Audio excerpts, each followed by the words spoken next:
Number 8, Jack Blake.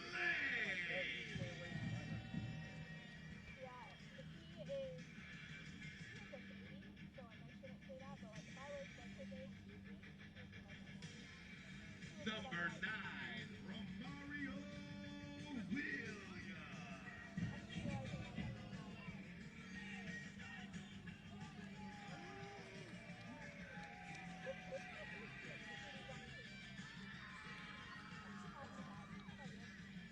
Number 27, Bruno Rendon.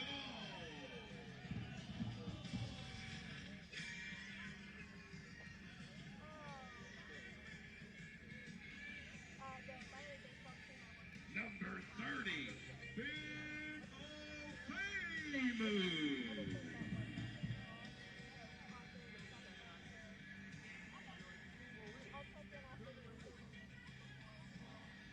Number 41, James Musa.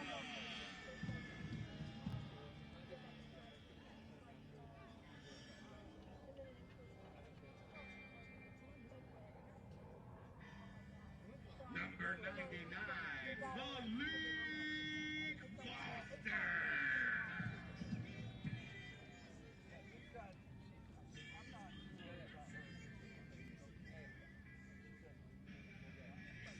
And the captain of your Indy 11, wearing number 14, Aiden Quinn.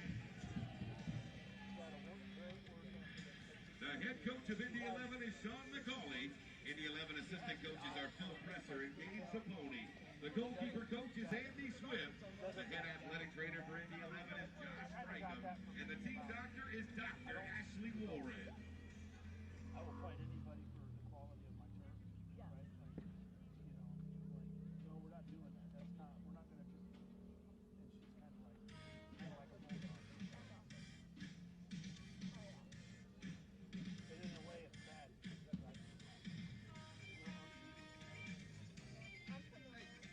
You can walk further than me. I'm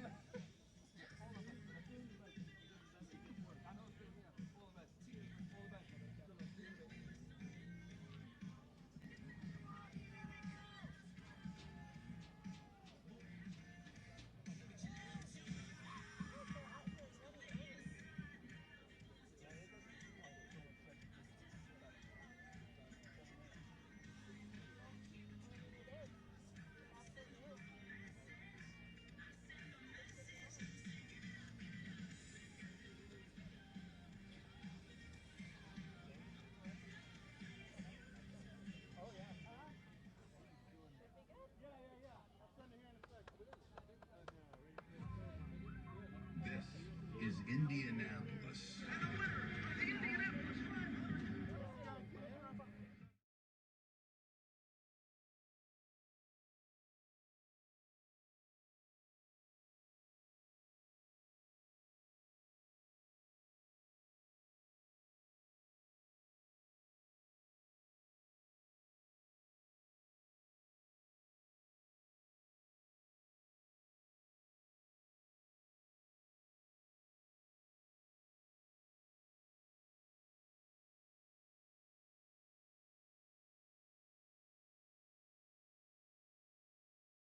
Settles. Voice! Unreal! That is a dazzler!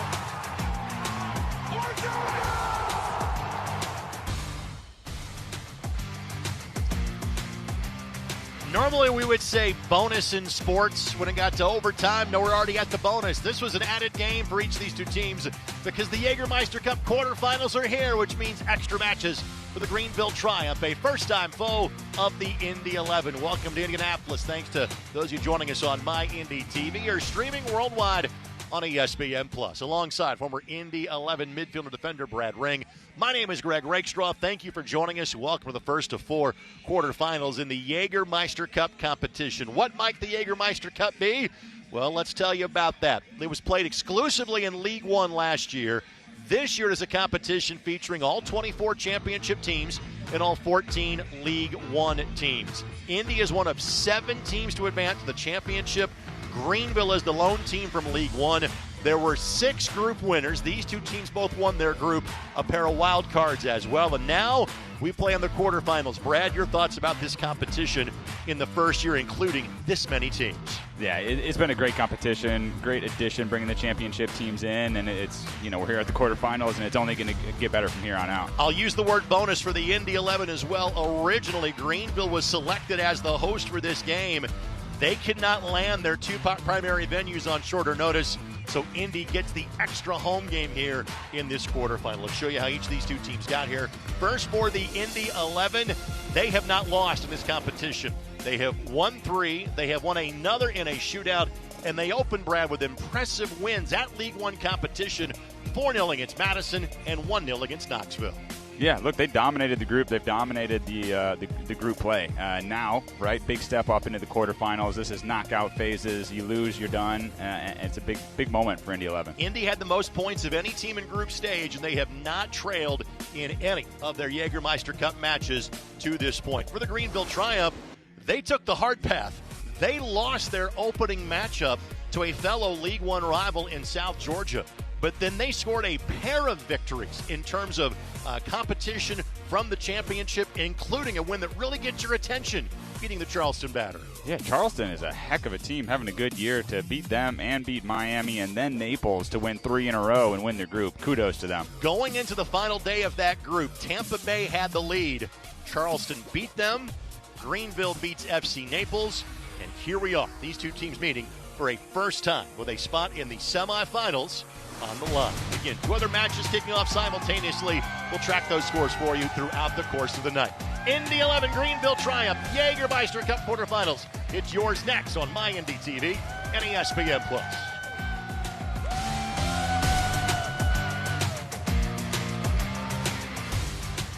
Tonight's match is presented by Community Health Sports Medicine. Exceptional care simply delivered. And by your Central Indiana Ford dealers, a proud sponsor of Indy 11 Soccer. Visit your local Ford dealer today for great deals on your favorite Ford vehicle.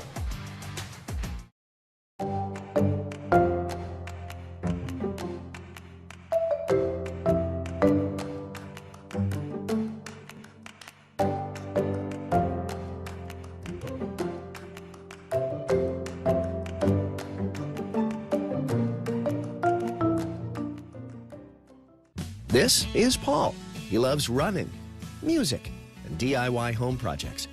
In fact, he's remodeling his kitchen thanks to a home equity line of credit from Indiana Members Credit Union.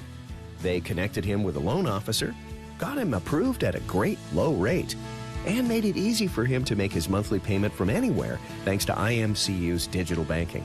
Looks like Paul can do it all with a little help from IMCU. It's very true that it takes a village to raise a child. And when it comes to my healthcare village at Community Health Network, it's all nestled right in my phone.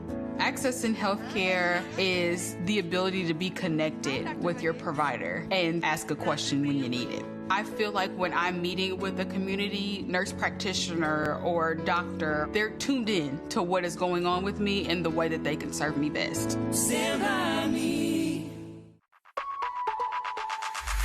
Find it, try it, paint it, love it. Find it, try it, paint it, love it. Find it, try it, paint it, love it. Find it, try it, paint it, love it. Find it, try it, paint it, love it, love it, love it, love it.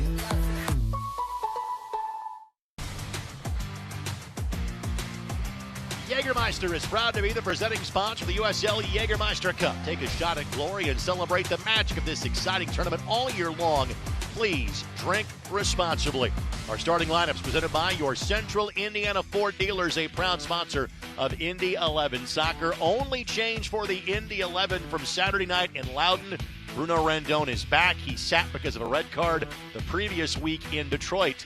For Rick Wright and Greenville, it is the exact same 11 as their match in California on Saturday night.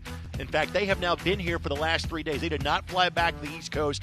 they have stayed in the Midwest. The lack of rotation tells you how important this match is. Yeah, look, this game means a lot. Both clubs rolling out their top 11 for sure. They both want wins. They both need wins, and it's a big quarterfinal matchup. Greenville going with their alternate kits. A nod to West Ham, Burnley, and Aston Villa in tonight's matchup. Again, first ever meeting between these two teams for the Indy 11, their 12th season. For Greenville, it is season number 7, and a first meeting in a Jägermeister Cup quarterfinal. Thanks for joining us on MyNDTV and ESPN+. Indy coming in off a 3-2 loss to Loud United in league play again. Their league form has not been good for the last month after really a couple of good months in June and July. As you see our officials for tonight's contest, led by our referee and Elvis Osmanovic.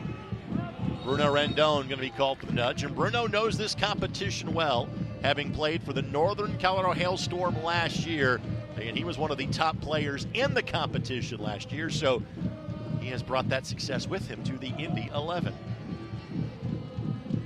Bruno got a red card in the 30th minute against Devin Amu-Mensah, Detroit City FC. Just the second red card that the Indy 11 have picked up all season. Ironically, both have come against Detroit. The other is by Hayden White, who was, again, unavailable due to injury in tonight's match. Another player that's dealing with injury for the visitors, and one that we would have loved to have seen here, is a handball that's called against Greenville. Greenville has one former Indy 11 player on their roster, in Sebastian Velasquez. But unfortunately, Sebastian injured tonight and did not make the trip. Look forward to seeing him the next time down the road. Zane Bubb going to be ruled that he was undercut by Jack Blake. Those two guys share something in common. They are both former members of the Tampa Bay Rowdies. Zane was on the Rowdies last year. Played sparingly for a very veteran playoff team a season ago. Two veteran teams out here, Rick. This is going to be a heck of a game. And that is one thing, Brad, that as you and I were researching this game, and you play the team from League One, the thought was, are you going to see kind of more college kids? They do have a couple of first-year pros that will see significant minutes, namely Connor Evans of this group in the midfield. But frankly, they actually skew a little older, does Greenville, compared to the Indy 11. Names like Tyler Pollock and Brandon Fricke and Evan Lee, who is not in the lineup tonight. Their leading scorer, who is also not in the lineup, is Leo Castro. He's in his 18th year of professional soccer, so Greenville is one of the 5 teams that has been in League One since day one, in year number 7. And they have 2 players that have played for them since the beginning, and a name that we know locally in Brandon Fricke, their captain, who played at Butler. He's in his 6th season of playing for Greenville. Yep. Oh, goodness. Brandon Fricke's a great guy. He trained with us quite a bit when he was at Butler in the summers and stuff like that. And he held his own even as a college player. So one heck of a player is carving out a great career there at Greenville. You see Brandon, he has spent the last 7 years playing in League One. In the league's inaugural season, he played for Lansing Ignite, which lasted all of 1 season. To put it in perspective, a guy like David Goldsmith, who played at Butler, was an all-Big East level player at Butler. He's younger than Brandon. David last played for the Indy 11 7 seasons ago. So it kind of gives you the idea of how long in the tooth Brandon has been and how much of a career he has been able to cut out. See this ball in from Quinn. Famu was in the area. Deft touch by Blake. Robles. Advantage is being played here for the Triumph, but Quinn quickly rotates back, and now we will go back to the spot of the foul, which gives us a chance to check our injury report, which is brought to us by Community Health Network Sports Medicine, official sports medicine provider of the Indy 11. Hayden and Aiden both out tonight. Aiden Stanley, season-long knee injury suffered against El Paso on May 16th, and Hayden White with a hamstring injury. I think the general thought is we might see Hayden back as soon as next week for this team, which is important because the midweek matches, including tonight, are now starting to repopulate on that Indy 11 schedule. Yeah, especially if Indy 11 gets a win here tonight, Ray. Let's get to our keys to the match. They are brought to us by your Central Indiana Ford dealers. Again, proud sponsor of Indy 11 Soccer. Brad, take it away. Yeah, look, the first one here is opportunity, right? 8 teams, obviously, into the quarterfinals. Just one League One team, and that's who Indy draws. Opportunity, right? Then Greenville's supposed to host this game.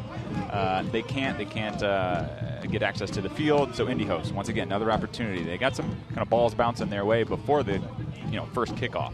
So can they take advantage of that opportunity? The second one is controlling possession. Now, this hasn't been Indy's kind of forte all year. They've been a little bit more sit back and counter and played a little bit more direct at times. But can they, against a League One team, establish a little bit of possession here early on? On the flip side, what must Greenville do to kind of spring the upset on the road tonight? I'm looking at Robles, right? The Spanish forward's got 6 goals, 6 assists across all competitions. Within the Jägermeister Cup, 2 goals, 2 assists. He is certainly a key player for them. So look for him to be targeted from Greenville. And then they have been in form as of late. They've gone 5 games unbeaten. Now they had a slower kind of patch early in the year, which is kind of forcing them to play a little catch-up. But they've been in form as of late. So they're looking to stay in form here in the Jägermeister Cup. Obviously take that right back into League One play afterwards. Both these teams are kind of right on their respective playoff cut lines. Again, 24 teams in the championship, 16 make the postseason. Indy is just below the 8-9 mark with about 10 or 11 games left to go. 14 teams in League One, 8 make the postseason. Greenville is number 7 of the 8 that make it. Yeah. Teams that are in League One, you know, there is no Eastern-Western Conference split, right? As evidenced, again, by that trip to California that Greenville just made this weekend. Yeah, it's going to be a battle for both clubs to make the playoffs. We were just talking about Indy 11's kind of closing schedule here within the USL Championship, and it's not easy, right? And I think that, along with multiple other reasons, is why both coaches are taking the Jägermeister Cup very seriously, rolling out their top 11 and really wanting to win here tonight to advance to the semifinals. Indy trying to make the semifinals of a major cup competition for a second year in a row. Ousted by Sporting Kansas City, the last non-MLS team playing in last year's U.S. Open Cup. I think in this match, a bonus match for both teams. The addition of the Jägermeister Cup matches basically meant 30 league matches and 4 Jaeger Cup games for all teams. This is game 35. If you win this one, you get game 36. If you win that one, you get game 37. That's also part of the reason why maybe the crowd is a little sparse, because Indy knew they were getting this game about 16 days ago was when they found out, and so hence why it's not exactly a great crowd. It is a Wednesday night. One thing we can tell you, for those who are watching outside of central Indiana, we are in a time of the year when it's called false fall. 6 weeks of a sauna just kind of ended as of last night. Cloudy in the upper 70s is the temperature here. It's supposed to be outstanding weather here for the next week or so. It'll warm up again at least one more time before we finally get to the changing of the leaves in September and October. Here's Sims, who played at Harrogate Town before, joining this League One side. Foster trying to use that speed, with Fricky trailing him. Foster gets taken out. No whistle and tackle. It will simply be a throw-in coming for the Indy 11. Foster's he's so dangerous in the attack rate, especially when he's got a little bit of space, get up to speed, use his pace to get by defenders. Someone Greenville is going to have to keep a close eye on here tonight. Siobhan Marsh play this ball backwards. Pascal Corvino, kind of the least used of the Greenville Triumph players in the starting 11, had played just 7 league matches with 5 starts. Again, a couple of key pieces are out due to injury. Namely, Leonardo Castro still has a team high in goals in league matches with 7. Turns 36 during the course of the season. And foul called against Hogan. The player he fouled has won a name that might be somewhat familiar to Indy 11 fans, Ropapa Mensah. We saw Ropapa first when he played with Nashville before they made the move to Major League Soccer. Saw him both the 2018 and 2019 seasons. Tonight's match is brought to you by the Keystone Group, specializing in transformational developments, construction, management, and investments. What can you do from this position, Brad? I mean, it's not the best angle for a direct ball in rake. A lot of times you try to find it wide for a closer, wider angle. Now it doesn't look like they have that option, so best guess is he's going to kind of lump it in towards the penalty marker and try to challenge for that ball with some of their bigger defenders coming forward, like Fricky and others. This is Evans, again, one of the youngsters on the team. Started all 20 League One matches that Greenville has played so far this year. Ending ball back post, so Famu gets there first, as he often does for the Indy 11. And both he and Fricky had a meeting of the minds, and hence the whistle That's not a foul. That's an immediately call the trainer and check on both players.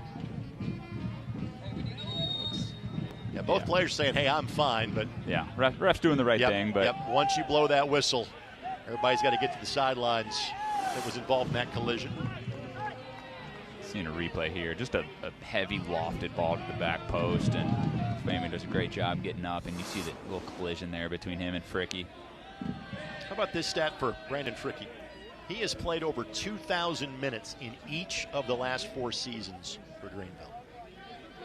That's a steady, consistent performer, and he's had a great run with Greenville in League One. I thought that the Greenville notes were fantastic, and my favorite stat that they sent our way, they have 3 players that are in the top 4 of matches played in the 7-year history of League One. Of Fricky, of Lee, of Tyler Pollock. Yeah. Guys that have been steady eddies for that franchise since day one. Yeah, and they've had some success too, right? It's not like there's guys just playing games and then not going anywhere, right? They've had some success over the years, and it's good to see Faymu and Fricky looking like they're ready to run back in as soon as the ref gives them the okay. 3-time finalists have been the Triumph. They were the 2020 League One champions in the COVID-shortened year. Tonight's match is brought to us by Community Health Sports Medicine, the official sports medicine provider of the Indy 11. Exceptional care simply delivered, and this has been a very whistle-filled match so far, and now a yellow card shown to Jack Blake. Blake deemed to have made contact, forearm and elbow, drawing the attention of Elvis Osmanovic. It looked like Blake jumped pretty early there. I don't know if he just mistimed it or what. Looks like we're going to see a replay. See what happens. I'm going to say because he kind of used that forearm to create some space there. Yeah, got him with the elbow. Right. I think it was unintentional, but nonetheless, there was certainly contact there. That was Corvino was the player that took said elbow, and again, a little far to go to this straight from goal, straight on goal, but yeah, pitch is kind of tilting towards the visiting team here as we move along to minute number 13. Yeah, those plays are tough too, Ray, because you see the replays, you see it in slow-mo, and it's like, oh, he threw an elbow. It's like, yeah, but also when you're trying to jump, your arms are moving, and it's not always easy to control that. Fans, you can show your Indy 11 pride and get your exclusive IMCU Indy 11 debit card at any IMCU branch or online at imcu.com today. Mensa's he's lining up like he's going to have a go from here. We'll see. Didn't clear Malik Foster. Has a second go. Didn't clear Pat Hogan. Murphy able to find Quinn. Quinn hits one into that dark gray sky that Zane Bubb tracked down to find Evans. Evans may have crossed paths with Hunter Salt, because Evans is a kid from Portland and grew up in the Timbers Academy. Of course, Hunter is currently a member of the Portland Timbers on loan to the Indy 11 for a second consecutive year. Murphy is down behind the play. Indy is playing a man down, and that tells you something if Murphy is the player that's down. Speaking of Salt, has to dive to his right to make a save. That will be a corner. Now Josh Frankham has waved him to check on Murphy. And Murphy with a couple of words toward the fourth official about, hey, you should have seen the call and made it in that scenario. Yeah, I mean, it's a great tackle by Murphy. Couldn't tell exactly where he got hit on that, but then what a save by Salt down at the other end. That is Siobhan Marsh. If you ask who is that masked man, Siobhan Marsh is that man for Greenville. Who ripped on his left foot. First save that either keeper has had to make in this match. 5 goals for Marsh, including a hat trick. How about this for a scoreline in their last win? 5-4 against the Charlotte Independents a week ago Saturday on August 9th. Fans are happy with that one. If you come to a game, you see 9 goals and a win, that's a... You have to pay a little extra for that, right? The tip jar on the way out. Corner coming here. And again, Indy is currently a man down with Murphy by the fourth official.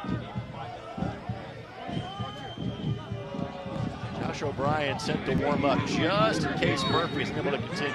Looks like it might be kind of a neck strain to the edge of the 6. Mensa was a target. Corvino couldn't get one off with the left. Sims mid-year signee, sitting back post, and Hunter Sullivan do a thing. Good ball in from Sims, though. Dangerous, curling to the back stick. A couple runners. Unfortunate not to get on the end of it. Sims came in after playing for Harrogate Town in League Two in the last 2 seasons. Sims has previous experience in the league, playing for Bob Lilly in Pittsburgh in 2022. Comes in with some pretty impressive credentials. Yeah, absolutely.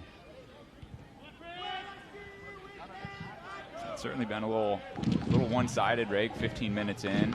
Greenville, a couple opportunities, a couple fouls down in Indy's end that have kind of slowed the start up. But look for Indy to try to establish some possession.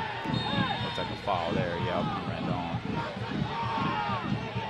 This is as many whistles as I can remember in the first few minutes of the match that I've called. And again, not a lot of egregious or terrible chippy fouls, just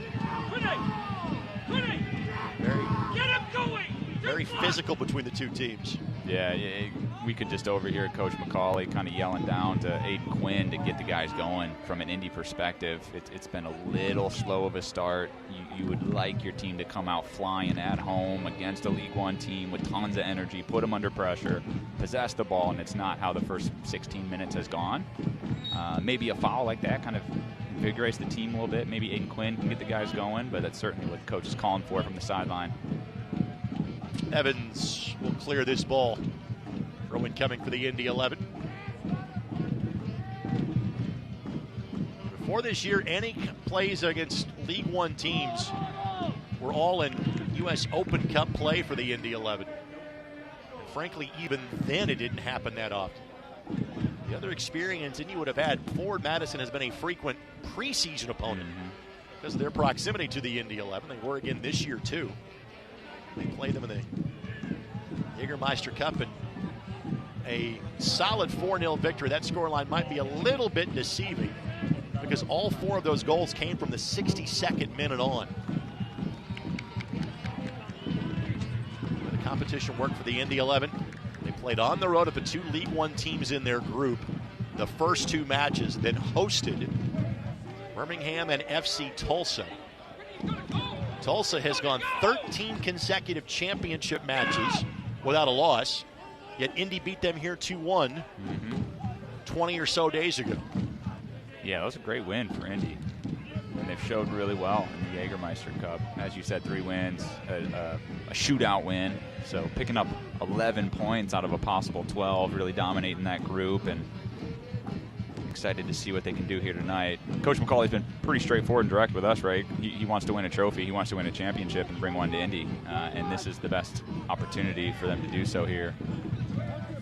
Quinn digs in. Lindley follows up. Indy just can't seem to kind of get a hold of it, right? They're doing some good things defensively, but balls are cleared out. Greenville's doing a good job kind of suffocating that ball out, winning it, immediately getting it back into the attacking half, and Indy's forced to defend again. By the way, no scores in the other 2 matches. Loudoun and Sacramento, Rhode Island and Birmingham. The other match is a later start because it's the Central Time Zone game. Hartford at San Antonio. That is an 8:30 kickoff. And by the way, the semifinal draw will take place tomorrow on the CBS Sports Galazo Network at 9:30. Some great games we'll keep an eye on tonight. And then obviously the draw tomorrow will be exciting as well for what the matchups are going to be, who's going to host, and all those details heading into the semifinals. As Gunther Rangenberg gets to touch the ball for the first time in a while, let's give it our friends at Drop Light, fuel for brave brands. To put your business in the limelight, visit droplight.com. Thanks to Drop Light, coming on board as a new sponsor of the Indy 11, as is the case with Desnudo Organic Tequila. Will be our post-game show sponsor coming up later this evening. See Sean McCauley, his second year as the head coach of the Indy 11. Spent time with both Minnesota United and Portland Timbers in terms of their development staff. Famu drifts over. That is Robles. Trying to work his way around one of the better defenders in the championship. Famu has been so solid his 2 years with the Indy 11. trying to cut that ball back, and it will be a corner. So second corner of the opening 20 minutes belong to the visitors from League One. And again, there has not been any sort of distinction in terms of the play between the championship side and the League One side. In fact, the League One side has frankly had the better of it. Yeah, there's no doubt about that. Can Indy kind of weather this early storm and kind of sway things back in their direction? But they need someone to step up and kind of take this game by the horns and make a play. Maybe it's a tackle, maybe it's a run, take a chance going forward. But something needs to be changed here from an Indy perspective. Evans descended in. 3 goals and 4 assists, playing for one of the original great soccer schools, Portland University, last year for the Pilots. After spending time at Stanford before that. Bending ball, back post. Indy got there first. That had danger written all over it. Now here comes the speed of Foster. Rendon's making a run up the middle. Absolutely flying. Can Foster get around Polak?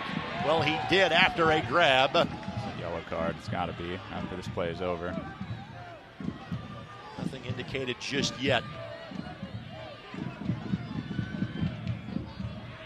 And then contact started by the Indy 11, but the extended arm will see yellow going in the opposite direction against the Greenville Triumph. So Connor Evans shown yellow. Both he and Jack Blake now each in the book of Elvis Osmanovic. Might have had a bad angle. Looked like Foster was kind of tugged as he was getting by the defender. I agree with that wholeheartedly. I thought there was no doubt there'd be a kind of retroactive yellow coming out. There was one, but for a different player, different play. And again, obvious to see from to use the NFL parlance, the all-22 angle. Camera above the Brickyard Battalion.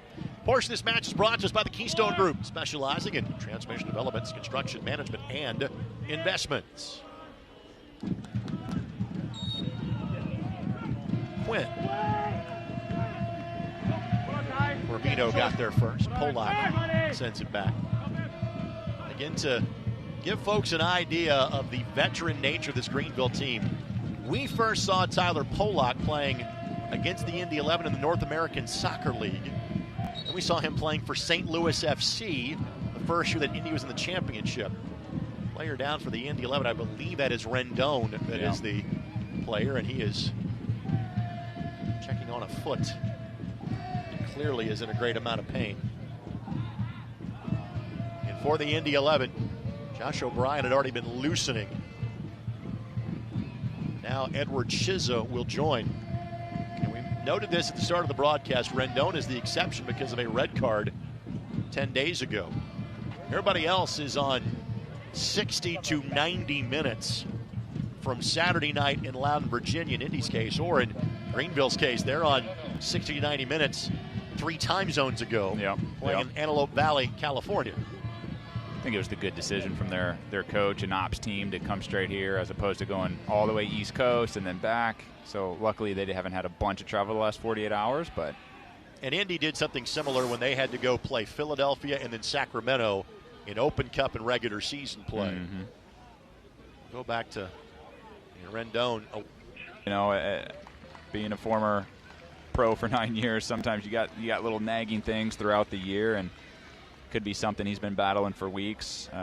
Maybe it's a brand new thing, but hard to tell from our angle, from our perspective. And he did miss some time due to injury earlier this year, but that was frankly many months ago at this point. Mm-hmm. He got hurt in the second game where he scored against Lexington. Frankly, Rendon was a key part of Indy's last win, which was that win against FC Tulsa in Jaeger Cup play 3 weeks ago. He had an assist on the first goal and then sent the ball into became the own goal that ended up being the game winner. Yep. Yeah, that was a great game by Rendon. Looks like he's back on the pitch, which is good to see. Romario Williams was given the official hold-up signal. Don't make a move just yet. See if Rendon can soldier on. He was the League One Defender of the Year, so Greenville fans, I'm sure, very familiar with him. He played for your former teammate and our friend Eamon Zayed, who was in charge of the Hailstorm program the last 2 years before he decided to drop down to the league for clubs this year. Yeah. Ofemu. Again, possession has been in favor of the team from League One, the visiting team. Marsh poked away. Zane Bubb steps up to clear that ball away from Mario Williams. Good job by Hogan. Foster. Great ball by Quinn. Onside. Great tackle by Bubb. And touch last by Foster. Again, while Zane did not play a lot, he played around some really good players in Tampa Bay last year. And he has made the most of his opportunity of getting kind of every match action in League One this season. Yeah, it was a good call. Good slide tackle by Bubb. Coming in, hits off Foster's foot. You know, another player that's got some ties to both teams here is Don Smart, I believe. Is that right, Ray? Don has played for everybody at this point, right? Don, one of 5 players who has played in over 100 matches for the Indy 11. Of course, the newest member of that club is Cam Lindley. In fact, Cam has now passed Don into 4th in club history in matches played. And Cam will be recognized being part of the Century Club on Saturday night when the Indy 11 play Miami FC. 7 o'clock kickoff as championship play resumes. 3rd time that Indy and Miami have played this season. Be sure to join us on Saturday for that one.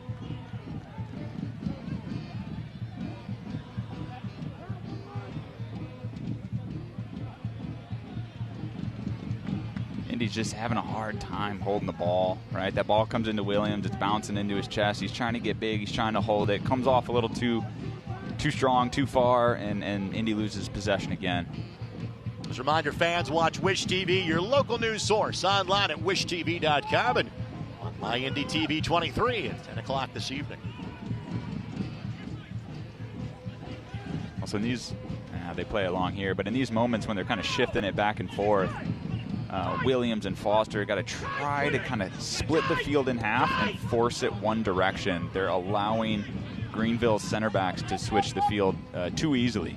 So you want to cut it in half, force it one way. That allows everyone behind you to get in position and kind of funnel the ball in one direction. Possession has been short-lived for the Indy 11.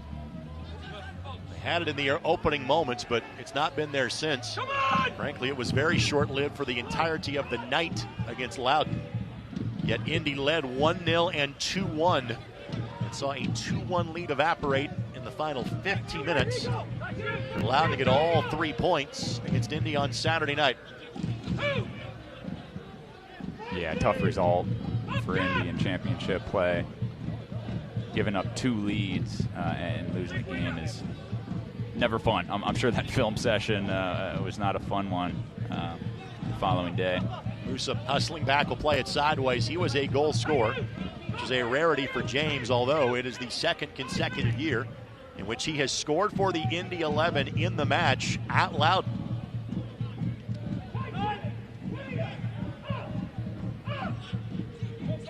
This is as vocal as we've heard Coach McCauley, Ray. I would agree with that. He is really trying to get the guys going. I don't think he's happy with the start of this game. Luckily, the score is still tied, but he wants it, and he's trying to get the guys going. He's yelling again, get up, get up, get up. Williams digs in. Numbers now in favor of the Indy 11. Quinn with 3 options to choose from. Picks the speediest of them in Foster, just Foster. Get his steps right, and credit Zane Bubb. He has played him exceedingly well. But then a giveaway.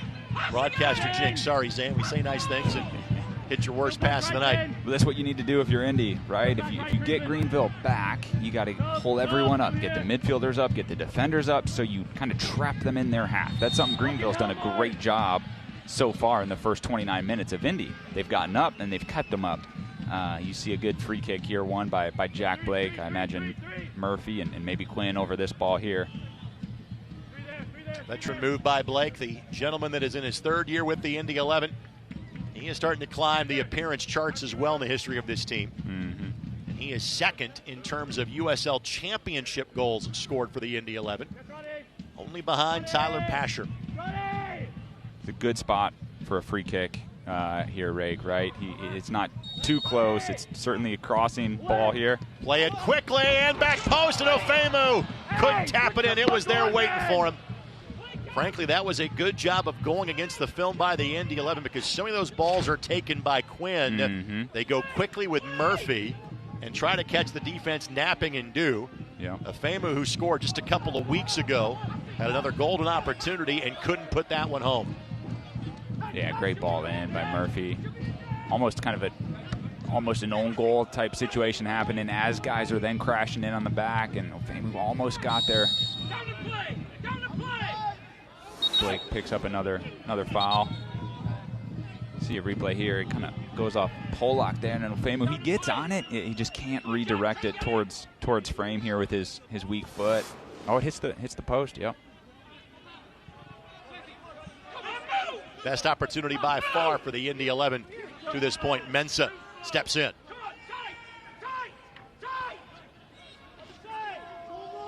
Evans. Good pressure. Clean tackle by Rendon. And Lindley launches Rendon. Fricky. Those guys know each other well from the last couple of seasons, with Rendon playing in League One, but Fricky up for the task.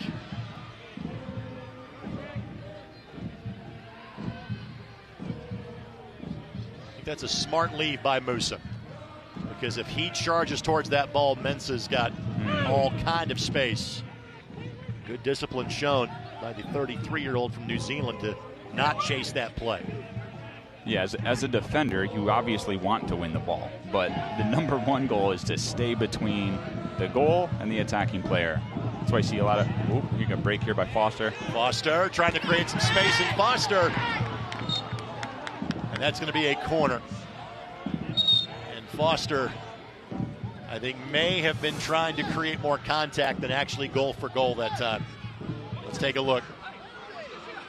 Tries to shoot the gap there, and yeah, it was kind of an awkward play, to be honest. I think he was trying to just get his steps right to get a shot off as Bub is kind of coming over, and both kind of collide.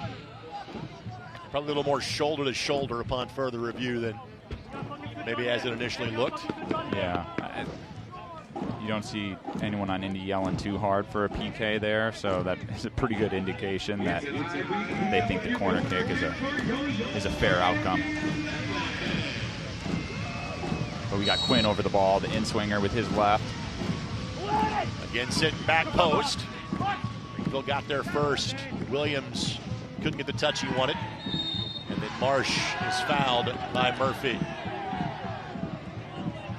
This portion of the match is brought to us by your Central Indiana Ford dealers, a proud sponsor of Indy 11 Soccer. Visit your local Ford dealer today for great deals on your favorite Ford vehicle. Bubba's still a little worse for wear behind the play for Greenville. Yeah, he's kind of holding his ribs a little bit. He got hit by Foster at full speed, and Foster, as we're trying to do the dynamics of force that he took there, what he lacks in pounds, he makes up for in velocity. Yes. You taking me back to high school physics class. There was an IU physics class yeah. you had there at some point in time. But bad memories. There's an E equals MC squared thing or something like that. The ironic thing is Bub's a big player, Foster's a shorter player, and he's holding his ribs, and I think that was from Foster's either head or shoulder. Going full force there. Lindley with the read. And hold up by Williams, couldn't keep it at his feet. Williams is having a hard time holding on to that. Not necessarily doing anything wrong. He's in the right spots. He's collecting it, but Greenville's doing a good job collapsing down on him and not able to hold possession for Indy. Robles is down behind the play. Indy is playing on. And as he and Musa collided, now that Greenville has unfettered possession, we'll go back and check on Robles. And this has been a somewhat disjointed first half just because of the amount of players that have gone down, the amount of whistles that have been necessary. It's not been dirty or cheap or in any direction. It's just been physical in both directions. Yeah, which you somewhat expect from cup play, quarterfinals, two veteran teams. Good look at Rick Wright on your screen. Had a wonderful conversation with Rick last week for Soccer Saturday, kind of previewing this matchup. Rick, a native of Bermuda, but has lived in the States primarily almost since his college soccer days 50 years ago, and was a guy that was a small college soccer player back when it wasn't necessarily about your division, just did you take soccer seriously or not, then coached at the small college level. I joked with him, I said, sir, you have the most South Carolina sounding Bermuda accent I have ever heard. He got a kick out of that. And he talked about not going to college but going to university, and because I have friends that are Bermudian, I said, that's your tip-off right there that you're from Bermuda. That's how you referenced it. Of course, this match is brought to us by Johnson Controls. Johnson Controls the power behind your Michigan Foster. Trying to get around Bub. He asking for a grab of the jersey. Elvis Osmanovic says not enough. Robles' touch gets away from him. You almost kind of wonder if this is kind of like a prize fight. Like literally, I'm only half joking about this. Do the body blows kind of catch up for the Indy 11 as the match goes along? And to be honest, that's kind of how the Madison match went. That it just the wear and tear of playing the championship team kind of finally caught up with Forward Madison in the second half. Yeah. Rendon couldn't get there in time. Marsh working his way around Rendon. Mensah, the flick. Marsh couldn't get a controlling touch to it. And again, frankly, even though possession has been a bit more tilted in favor of Greenville, honestly, Salt has had to make really one play. Yeah. And that's it so far in the match. Yep, you're absolutely right. Not all that many shots on goal. Fans, you can experience comfort in downtown Indianapolis when you check in to Hyatt Place and Hyatt House in downtown Indy. These are the guys you want on the ball for Indy. You want Cam Lindley and Murphy and Quinn and Blake to really get on the ball as much as possible and dictate possession and the rhythm of play. We've seen little spurts of that, but certainly want to see more of that for Indy 11.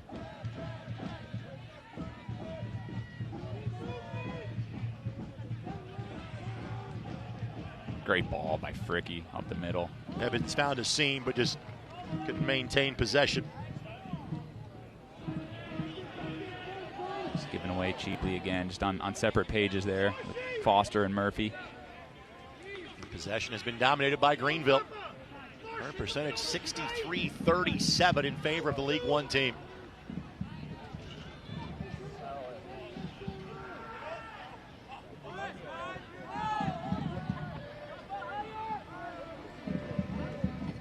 It's the first of 3 consecutive home matches for the Indy 11. They're at home each of the next 2 Saturday nights. Chapa Herrera around Jack Blake. To Mensah out wide. Mensah bending ball to Femu. Read perfectly. Firmino couldn't clear Murphy. How quickly can Indy transition? Better from Williams.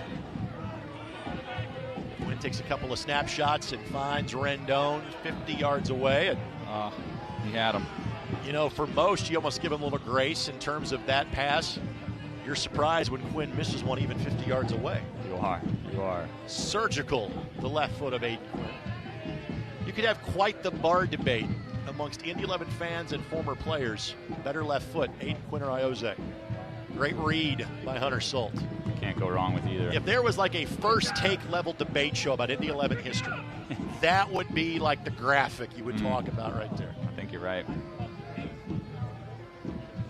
I don't think Vukovic is in that conversation, but a great left foot. I'm glad you brought Nemanja up. Yep. Good to hear Vuko's name talked about. Yep. Good pressure applied by Williams, and a flicker of an opportunity for the Indy 11, but as those possession numbers we gave you indicate, it's been short-lived for the Indy 11. Lindley, clean tackle. Foster looking for Quinn. And that's going to be deemed an infraction by the Indy 11.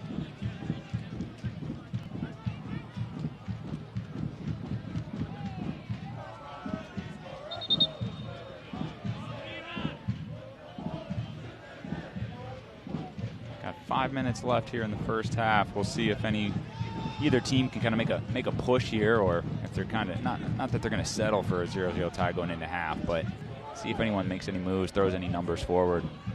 We mentioned Soccer Saturday that Rick Wright was a guest of ours, so too was Sean McCauley, as well as we caught up with Reese Charles Cook from the Indiana State Fairgrounds. No foul there. And we were joined by Ben Mines, who we saw playing against the Indy 11 on Saturday night, formerly of the 11, now of Loud United. You can go back and listen to that show anytime. Anchor.fm/Indy-11, and join us this coming Saturday morning for a fresh new episode based on what happens in tonight's match. In other words, that's what I was saying. We haven't booked a single guest until we play this match and see exactly how it plays out from the Indy 11 perspective.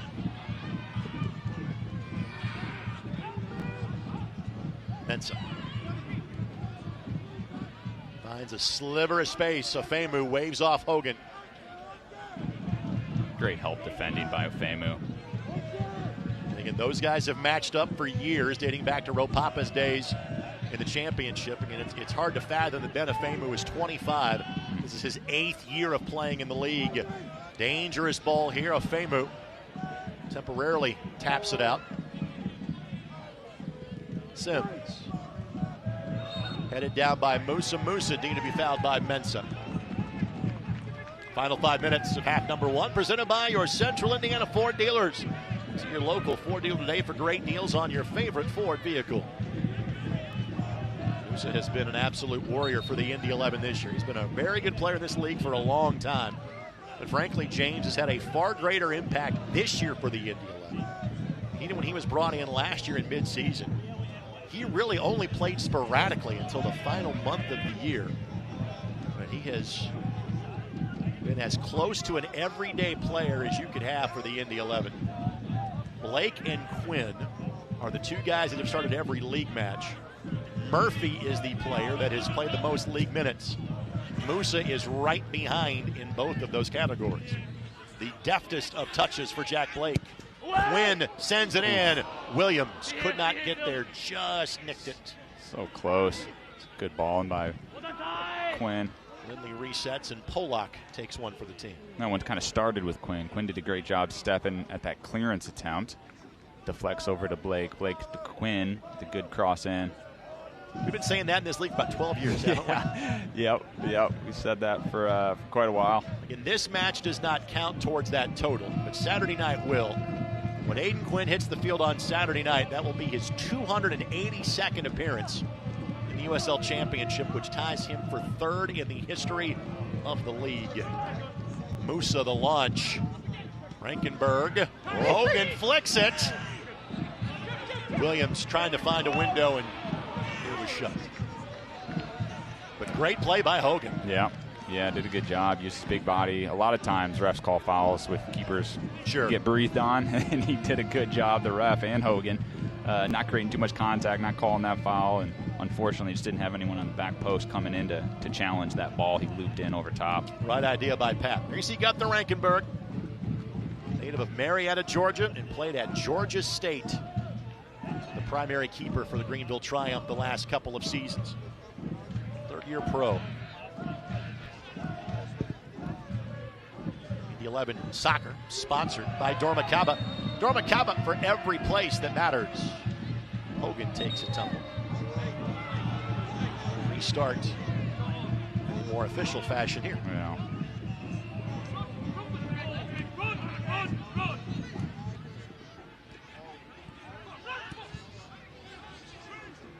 And we will hear from Sean McCauley coming up in a matter of moments.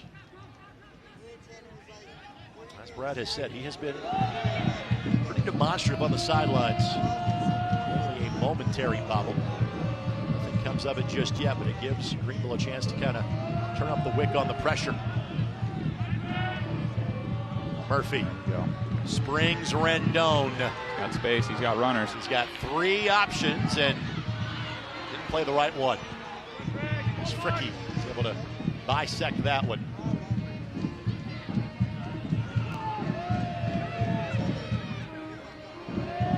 Towards our 4th official. Marsh was onside.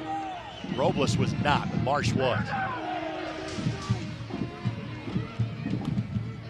We're looking at 2 minutes, maybe 3, just because of the number of whistles and cards we had at half number 1. Obviously no goals that have slowed things down tonight.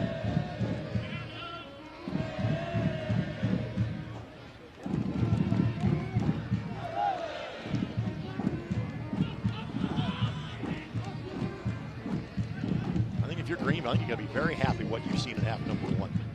Yeah, you do. You really do. The only thing that worries you a little bit is 5 minutes. I meant 2 + 3 is what I meant to say. The only thing that worries you from Greenville, and we've seen this with Indy this year, right, is when they've had the better of first halves and didn't get one, sometimes it comes back and it bites you, right? So that's the only worry I think from Greenville's kind of locker room and halftime speech, and probably some things the coach is thinking is, shoot, we did play pretty well in that first half and got the better of Indy, but we weren't rewarded with a goal or a lead. And as we know, with soccer, things can change real quick. One play here, one play there. It's a whole different game. Great ball by Cam Lindley. Had that feeling twice on Saturday night, and Indy could not hang on to a lead. 2 different occasions. Rendon, ball past Romario Williams, and Blake. Too much of a nudge that time. Yeah, the ref has, I don't know what the foul count is at, but it's been pretty consistent here this half. And some obviously legit ones, some cards, and some that feel a little light, but nonetheless, he's been consistent. The answer to your question is 23. 23 fouls. 12 fouls against the Indy 11. Goodness. 11 against the Greenville Triumph.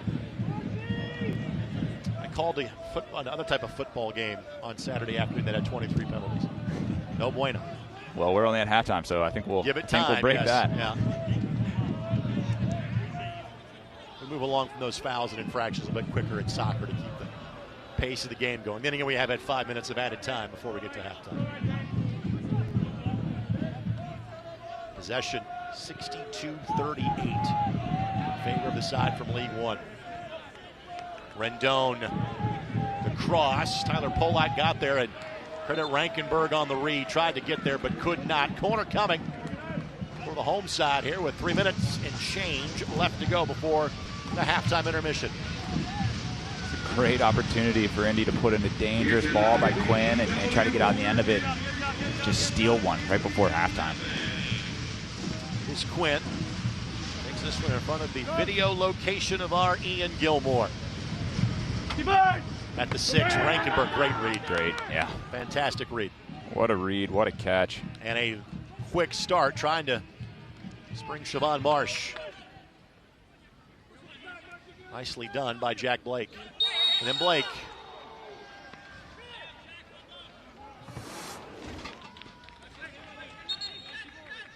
Marsh will get a quick conversation from Osmanovic, and there's a bird's eye view of the read by Gunther. Usually goalies try to punch that one out, Rake. It's just hard to hold on, but he did a heck of a job, and then tries to see a missed play by Cam Lindley there.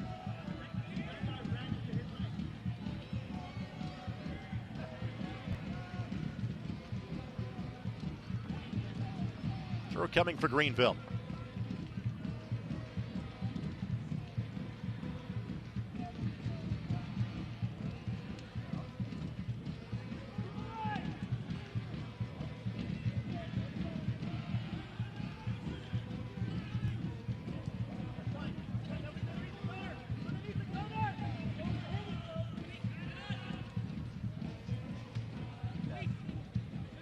Foster. Quinn joining him. Just a couple of quick glances to see where's Williams. Oh. Williams was just kind of hanging around, and Foster found the space. Williams couldn't complete the run. Great work by Foster.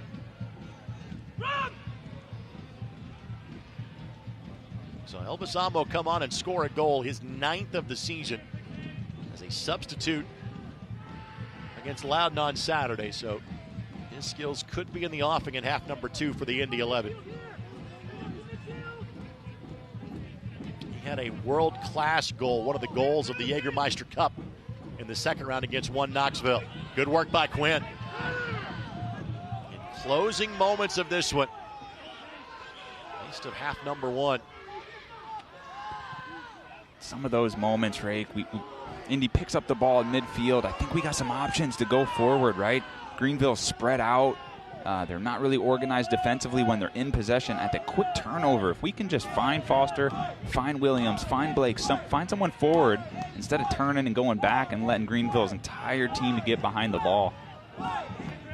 Now we are at the jurisdiction of our referee, and that's enough. We play right at 5 minutes. No further action needed here in half number one. No goals scored. You can see Indy kind of grew into it in terms of the half, but I think very fitting that we are all level at 0-0 through the opening 45 minutes. We'll get the head coach, Sean McCauley, coming up here in just a matter of moments as he is getting set. That moment is now. Sean, Brad, and I noted you were pretty demonstrative with your guys on the sidelines. What did you see in half number one? I mean, I've been here for a season and now 2/3, and that is the worst performance I've ever seen from a team that's been picked by me. So I've obviously picked the wrong team. There'll be a couple of changes coming in the second half, one immediately. But in terms of a football team that's trying to get into a semi-final, it's just not acceptable. But again, here you are at 0-0. You've got plenty of opportunity in front of you here in the last 45 minutes, do you not? Yeah, I'm really fortunate because, like I said, it's my fault because I've picked them. So I'm really fortunate that we're in 0-0, so I can get the opportunity now with a quick half-time, Greg, and I'm going to get in there and change a few things around because unacceptable. We'll let you get to it. Thank you, Coach. Thank you. Appreciate Sean McCauley's thoughts. And again, that's about as forthright and direct as we have heard him in our time together with Coach McCauley. There'll be some substitutions brought to us by Morales Group Staffing coming up in a little bit. First, it is the halftime show in this Jägermeister Cup quarterfinal. Indy 11-0 and the Greenville triumph.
I'm a happy-go-lucky guy, but sometimes I get a little stressed because I'm not for sure what's going to happen down the road. I was at the cancer unit, and when I come out from seeing the doctor, I said something about needing some help with all the paperwork. They gave me a name and a phone number. Her name is Molly. She works over at Community. She tells me, stop worrying. Let me take care of it. She is my angel. Stand by me. Every place has a purpose, and the people who inhabit those places have their own reasons for being there. The last thing on their minds should be concerns about the safety of the places they are in. When it comes to security and safety for all the places that matter, Dormakaba offers a seamless flow of integrated solutions that allow people to move securely about their daily lives. Because the places that matter to you matter to us. Tonight's match is presented by Community Health Sports Medicine, exceptional care simply delivered, and by your Central Indiana Ford dealers, a proud sponsor of Indy 11 Soccer. Visit your local Ford dealer today for great deals on your favorite Ford vehicle. We're at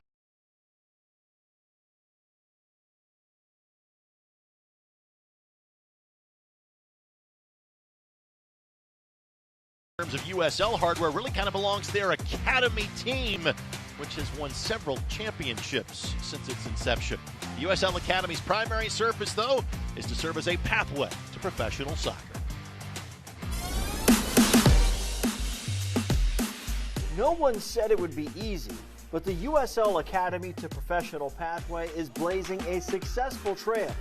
More than 10 players on USL rosters are Academy products, with professional contracts. A big deal and a big decision. Why?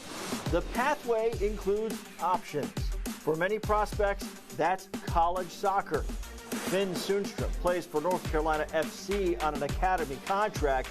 He now has valuable pro experience, but remains an amateur player. A different path is played out in Phoenix. 17-year-old Jamison Ping, a Phoenix Rising Academy member since age 12, was signed to a professional contract. This is now his career.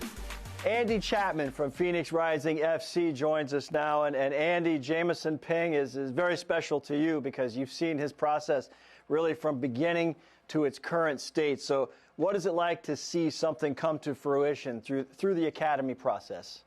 Yeah, no, it's absolutely been exciting for seeing someone be given the opportunity, someone that's been on the fields with them for the last 5 years. I've gone through the whole process. This entire landscape, big picture, coaches that are in your shoes on other clubs, all of you guys kind of in the same boat making this work? Yeah, Liz, I think USL got a unique opportunity, and I think everyone's kind of using it to their advantage here. We should really push your players from a youth standpoint into that pro environment, and it's definitely a step up, and it's not for everybody.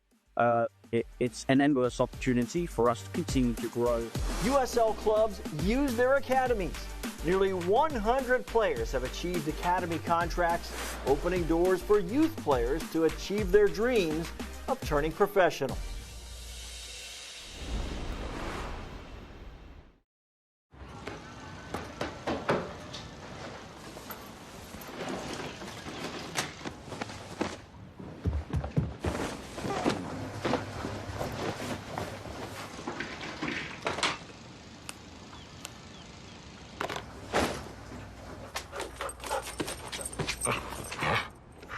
With more features to keep your account safe and secure.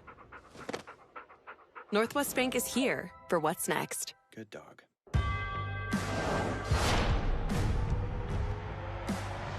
Prinks tires in the USL help soccer journeys everywhere to drive harder. From city playgrounds to suburban sidelines. From early mornings to late nights.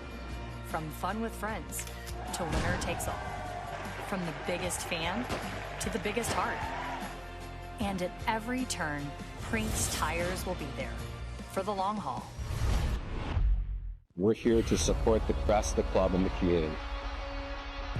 We don't stop chanting, we don't stop drumming, yelling and screaming and chanting. Back from the dead in the 90th minute! We'll follow them wherever, pretty much. That's just the love that we have for our team. We want to be the loudest people, and we want you to hear where we are at. People in this town love this team, pack these stands out for every single game.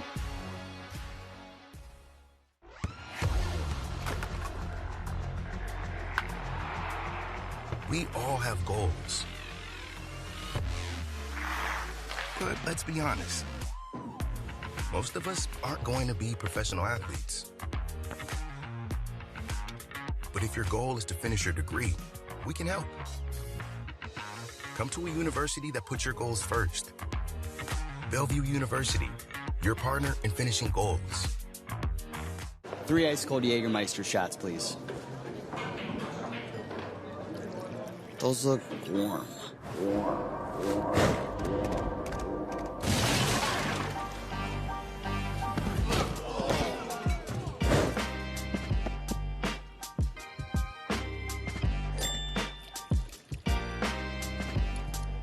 Serve it cold, or don't serve it at all.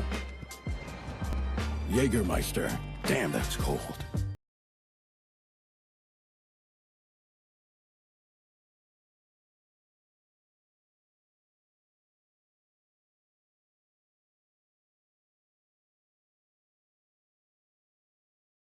We'll get you the highlights of this match in a few minutes, but first, our look around the league continues. Let's start with USL news and notes and consider this the Better Home and Garden section. The first two things we bring you: breaking ground at the rail yards. Again, Sacramento Republic will have a 15,000 person stadium.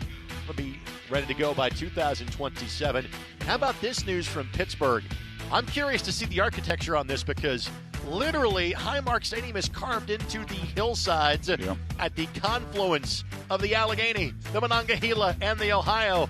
But I've seen the renditions. It looks cool as all get out of downtown Pittsburgh. It looks amazing. I'm excited for that community. Can't wait. And Santiago Patino is returning to San Antonio FC for a third time again. They play the late match against Hartford. That match is at 8:30. So that match does not have a score. What about the other two matches that kicked off simultaneously with the Indy 11? Let's show you now. The answer is no. 0-0 across the board. Some cagey soccer is being played with Cup semifinal bursts on the line. Yeah, I mean, for the fans' sake and for certainly the players in the battle right now, you hope for some good second-half goals, and it's certainly what we're hoping for here in Indy. 0-0 is the score in Indianapolis, as is the case in both Loudon.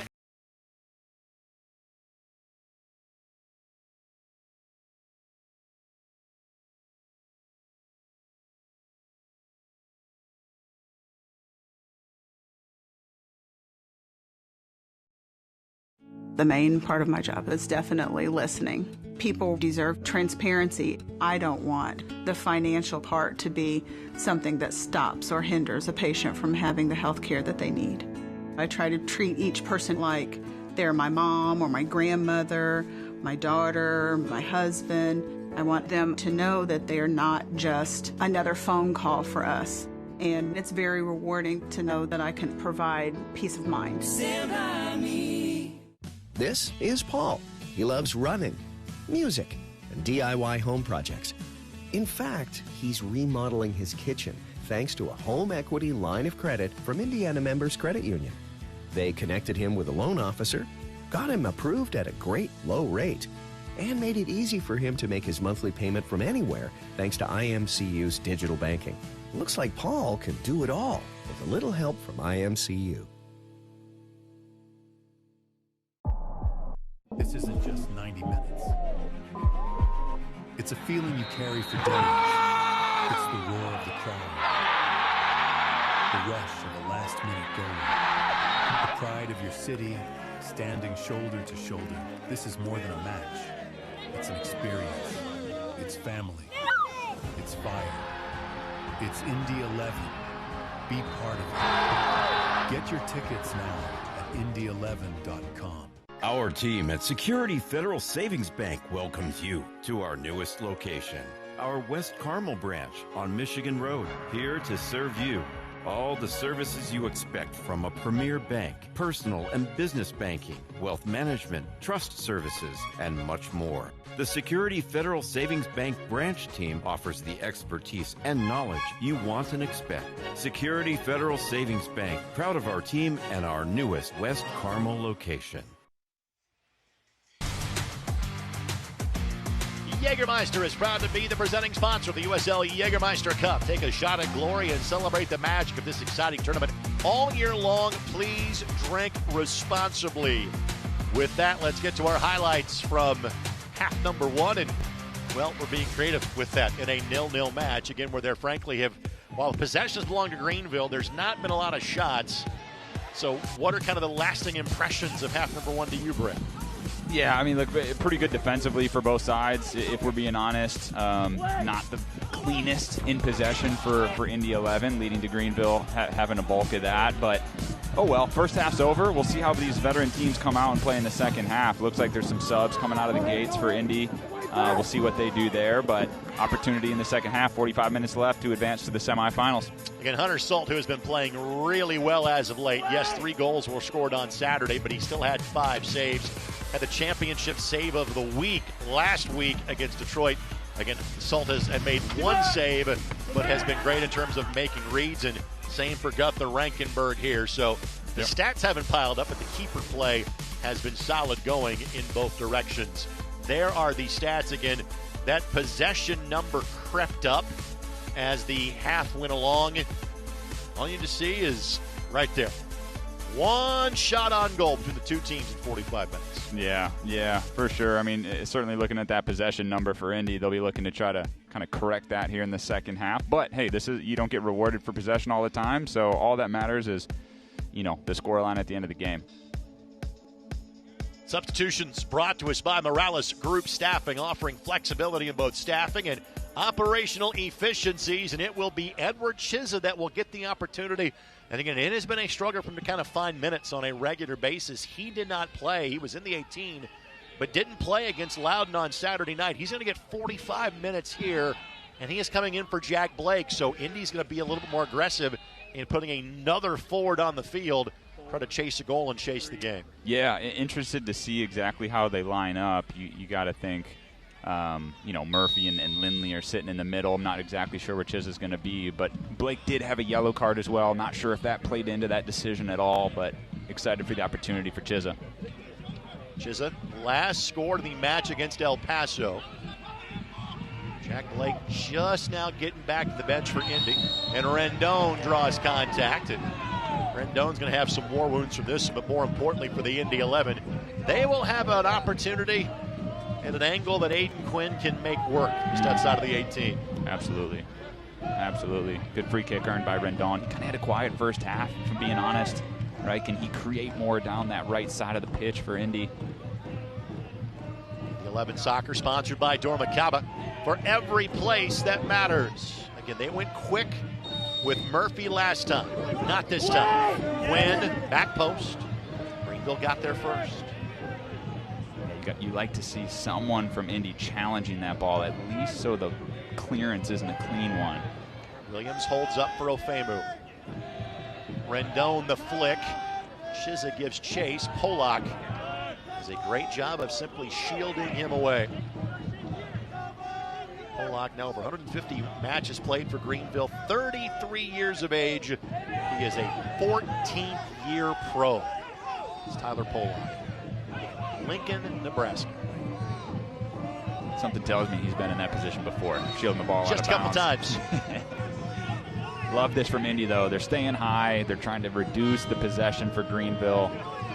Most likely Greenville will kick it long here, as they do, but can they win this ball and then possess it?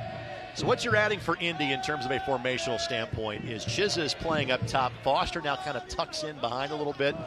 So you're adding a little more speed now in the midfield if you're Indy. Yeah, honestly, it looks like Foster took Jack Blake's spot kind of in that attacking mid-role, and then Chiza took Foster's spot up top. So still that kind of 3-5-2 offensively. Obviously, kind of defensively when they're sitting back, it looks a little bit more like a 5 in the back, but looks like that was the shift. Musa applying pressure to Robles. And then a foul given by Murphy. It's great work by Musa, though. Unlucky with the foul, but that's what you want to do as a defender in those positions is get tight, force them back, wait for that holding midfielder to come help out and double down, which is exactly what happened. You touched on this in the keys, Brad, in terms of playing through Robles. How has Greenville done on that front? Yeah, he's been quiet, right? He's been pretty quiet. Look, if I'm being honest, both teams have been pretty quiet offensively, so not necessarily a fault of him. But yeah, he's been quiet. I think Mensah has been kind of their target. He's been pretty active up top for Greenville. Marsh. Tricky.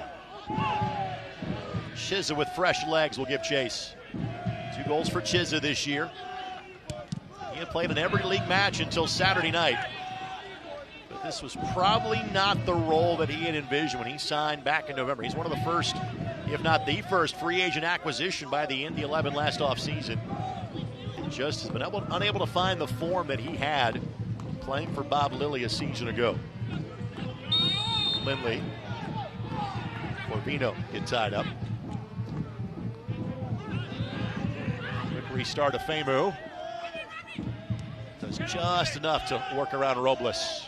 Ofemu is he's so big, he's so athletic, and he's so smart at using his body. Williams. It's sloppy for Indy on those plays, Good work by Hogan. And this is a group that largely has played it. The guys you are seeing, again, there wasn't much rotation from Saturday night to tonight. And this almost looks like a group that has been rotated that are not used to playing together. And that is not the case. These guys have been the lineup for the better part of the last several weeks. Yeah, it's been a slop. You saw it there from it was Murphy on that. You saw Williams up top when they had a good movement to get the ball forward. You saw it a couple times from Rendon in the first half where it was just kind of a lazy, soft pass.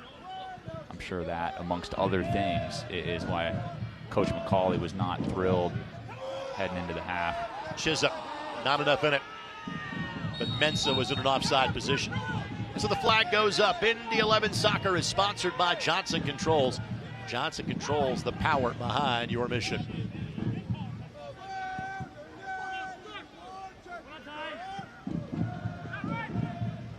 Polak able to just watch that one trickle across the byline for a goal kick.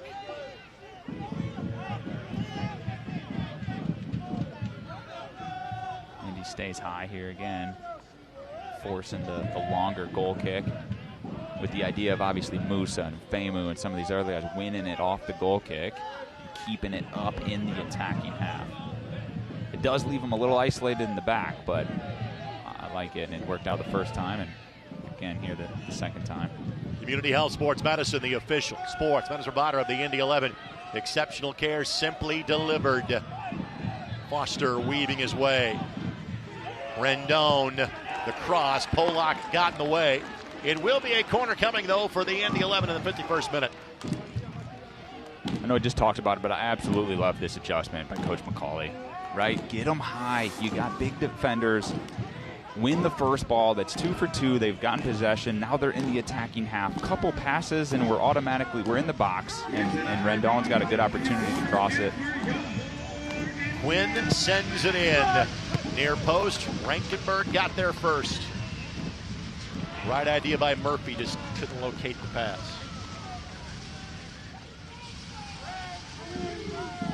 But the first kind of chess move of the match seems to be creating opportunities for the Indy 11. You see Quinn, part of the 50-assist club in league play. The club just got a new member over the course of the weekend. Aiden now the all-time leader in starts and minutes played in the USL Championship. Mensah fouled by Rendon.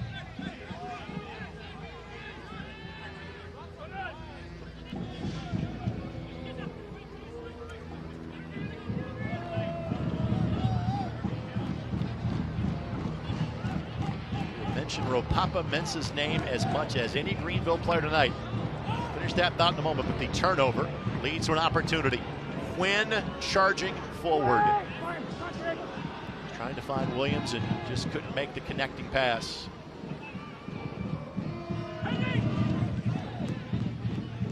Femu. Ball eventually finds its way to Malik Foster. Foster has probably been the player who we've mentioned his name the most for Indy, either he or Ofemu tonight. Yeah, he's dispossessed. Foster's he's had a bright first 7-8 minutes here of the second half. He's a lot of freedom in that kind of Jack Blake attacking mid role, and you can see him kind of roving around, picking things up, making things happen. Of course, with his speed, he's a absolute handful to try to cover it with any sort of space. He's just hard to get close to.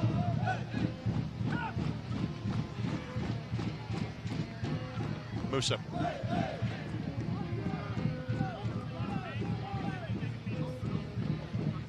Polak got there first. Marsh trying to turn around Ofemu. And again, Ofemu, that size and knows all the angles, but his pass an arrow one for Rendon.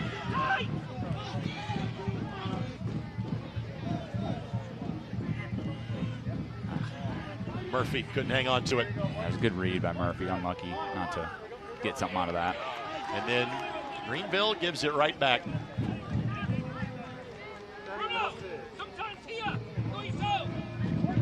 Williams has got to hold the ball up for Indy.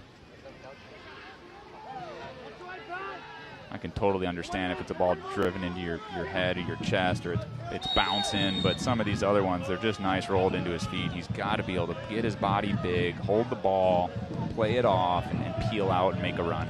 Indy 11 Soccer is brought to you by Morales Group Staffing, offering flexibility to both staffing and operational efficiencies while driving results to your bottom line, increasing productivity and reducing labor costs. Tell you, one player we've talked about a little bit from Greenville is Polak. I think he's had a great first 55 minutes here. He's been solid. He hasn't had easy matchups. He's been matched up against Rendon and Foster, two very dangerous players for Indy, but he's certainly held his own and is playing real well tonight. Hogan, good find to Foster. Great find. Rendon to his right. Dials him up now on the cross. Williams! The touches had not been great until he got to the pay window. Romario Williams gets the goal. It is time to cue the smoke in Indianapolis in the 56th minute. It's the nature of a striker, isn't it? That is it, yeah, that's it. Look, it reminds me a lot of Ayman Zayed, you know. You see, what a great find by Hogan. It all starts with Hogan. That ball into Foster. Foster does a great job dribbling at the defense. Great ball by Rendon, and what a finish by Williams. Well, Williams, again, he had a streak going. It's been in waves for different guys. You know, for Elvis Amo, it was late April, early May. For Williams, it was late June, early July, because he missed the better part of a month playing for Jamaica in World Cup qualifiers and in the Gold Cup. Williams finds the back of the net. And Indy, who has yet to trail in this competition, takes the lead in the second half.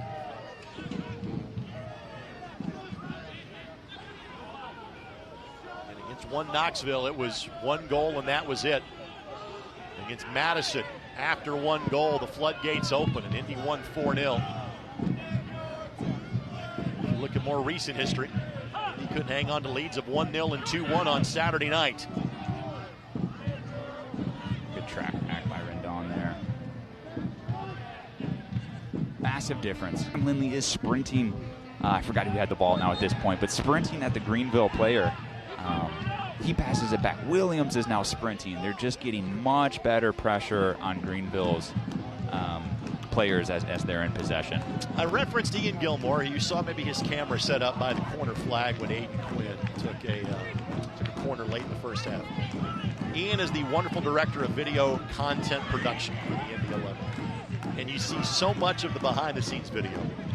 I'm kind of curious if Sean let him in at halftime. I got a feeling that might have been just for the 18 guys in uniforms and those on the technical staff. That might have been all for that group. Yep. Chisholm. Quinn to his left. Plays him now. Williams head towards the 6. Sliding tackle away. Rankenberg went flying. It should be a corner. I think that was an inadvertent bump of the keeper after the play was over. That's what Chiz is saying. Hey guys, my fault. That's not was not his intention. Right. Another heck of a play. This Cam Lindley pass into Foster. They find Chizza. Oh, this is a great slide by Bub to get that out of there, or else I think Indy's on the end of that. It's Murphy with the right foot swinging in on this one.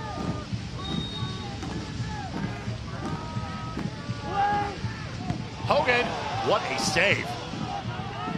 Hogan scored in the opening match of the season, and now we have a whistle given behind the play. Great ball by Murphy.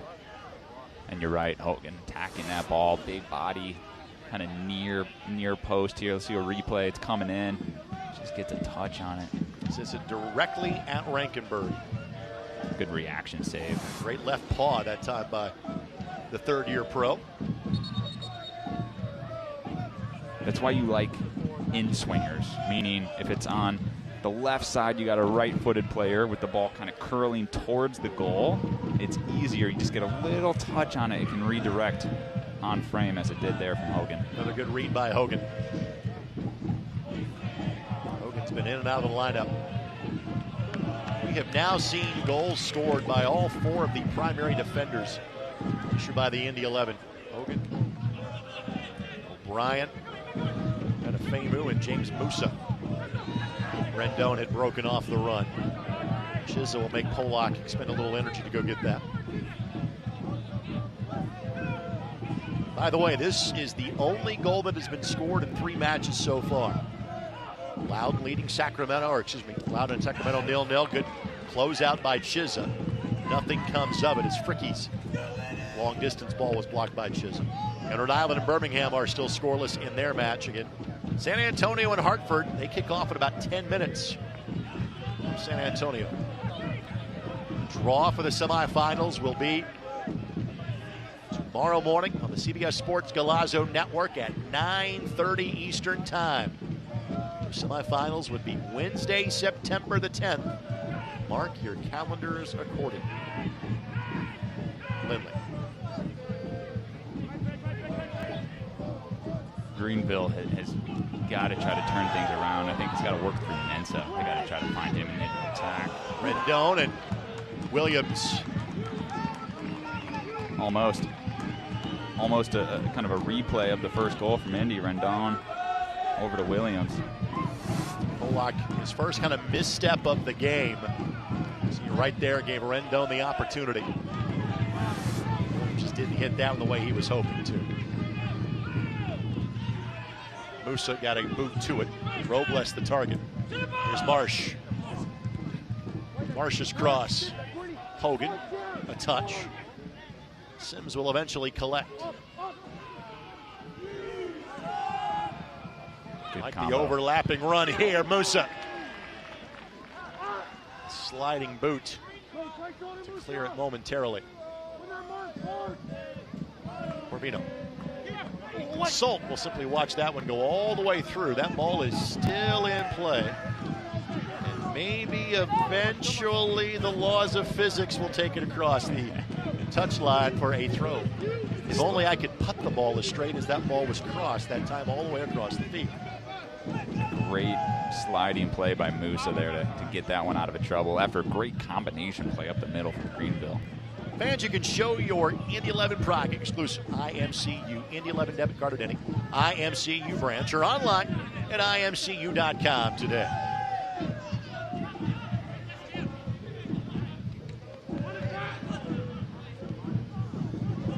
Opportunity here. Robles thought he might have lined that one up from outside of the 18. Just because Sultan, there's a foul, that's what you had to avoid. Now here's your chance to get one back on a set piece if you're Greenville.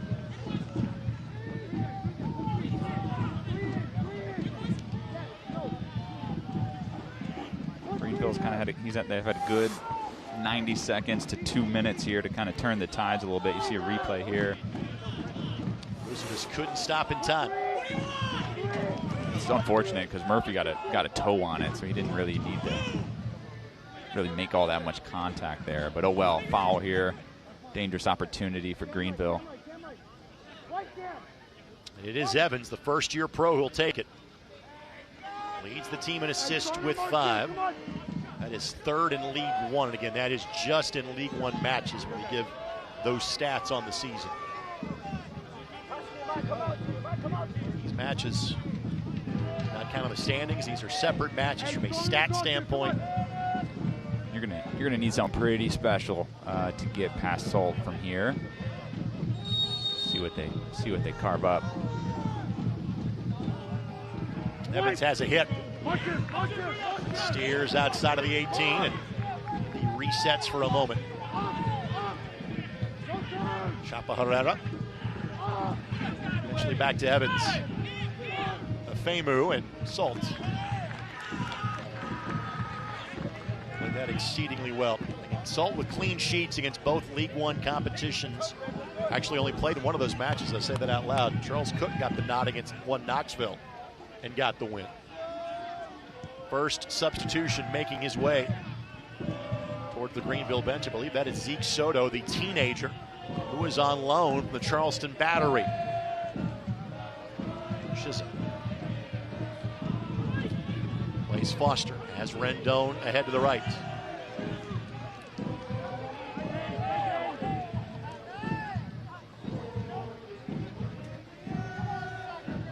Williams, I like the idea.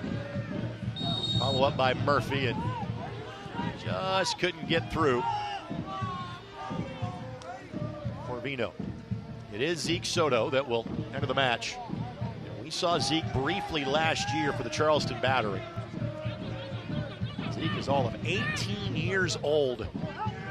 Actually had spent time with Houston Dynamo with their next pro team before signing with the Battery last July. And that's a jersey tug on Rendon. Soto does have 1 goal this season in League One play. So teams will have 4 substitutions left. Indy has 3 windows in which to use them. Greenville has 2. The player subbing out will be Siobhan Marsh. Our substitutions are brought to us by Morales Group Staffing, offering flexibility in both staffing and operational efficiencies. If you wonder why the show is sportsmanship other than just being a good sport, those are 2 Jamaican players I'm sure you know each other quite well. Malik Foster and Siobhan Marsh. There are so many Jamaican internationals that play in our league. Romario Williams obviously being of that group, and that is frankly one thing to consider. Folks, we are not that far away from the next kind of international window. It is right after Labor Day.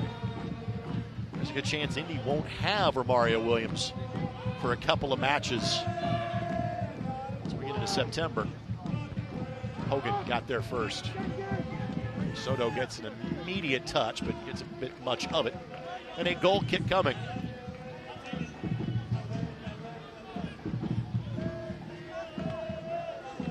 I got a quick international Jamaican story. So when I was playing with the San Jose Earthquakes, I had a teammate, Ryan Johnson, who played for Jamaica. We were having a friendly against the Colorado Rapids. I forget the individual on the Rapids who also played for Jamaica. I went in for a tackle. It was a hard foul. It was clean. In that I didn't mean to, but it was a foul. And my own teammate patted me on the shoulder. He said, "Hey, man, take it easy." We need this guy. I was like, "What? Aren't they they're our enemy, right? They're the opponent, you know?" That's what I was thinking. Little did I know. They're international teammates, though. Opportunity. Driving effort by Simpson puts his hands up. Yep, that's my fault. I caused that. By the way, I want to thank our friends at Community Health Network. Exceptional care, simply delivered. A corner coming from the Indy 11. And again, there was frankly a good chunk of the first half. The pitch was tilted in favor of the visitors. That has really balanced here in half number 2. Yeah, it sure has. The number of corners Indy's putting in, possession is starting to tilt now more in their favor. They've had besides maybe the last 2 minutes down on the Greenville side of things, they've done a great job forcing their will in the second half. Murphy sends it in. Fricky got there first. We've seen many Butler Bulldogs play for the Indy 11. You occasionally see them playing against the Indy 11 as well. Opportunity here for Greenville. Great work by Foster to track back here on Mensah. And he'll take the foul. That's by design. And immediately puts his hand up and said, "Yep, I'll take it." Yellow card shown to Foster. But he did not want to give Ropapa Mensah a breakaway goal opportunity on what is his 28th birthday. Spent 5 years in the championship, did Ropapa. Before spending the last 3 years now in League One. See how quickly Foster covers ground. I'm not sure he really needed a foul there, but nonetheless, good for him, putting in the work rate. Certainly an offensive player. So when you got a guy who's more an offensive player putting in that work rate defensively, that can really motivate your teammates. Sports This Match is brought to us by your Central Indiana Ford dealers, proud sponsor of Indy 11 Soccer.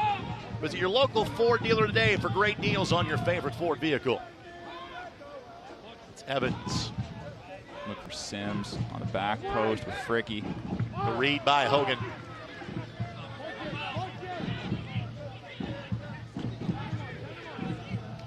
Their defenders primarily inside of the 18.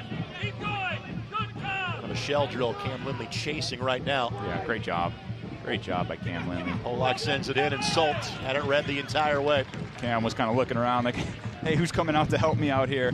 He just kept shifting back and forth and back and forth, and Sean McCauley's encouraging him from the sideline. He's had a quieter game in terms of on the ball, but he has put in a ton of work defensively, covering ground and making things happen.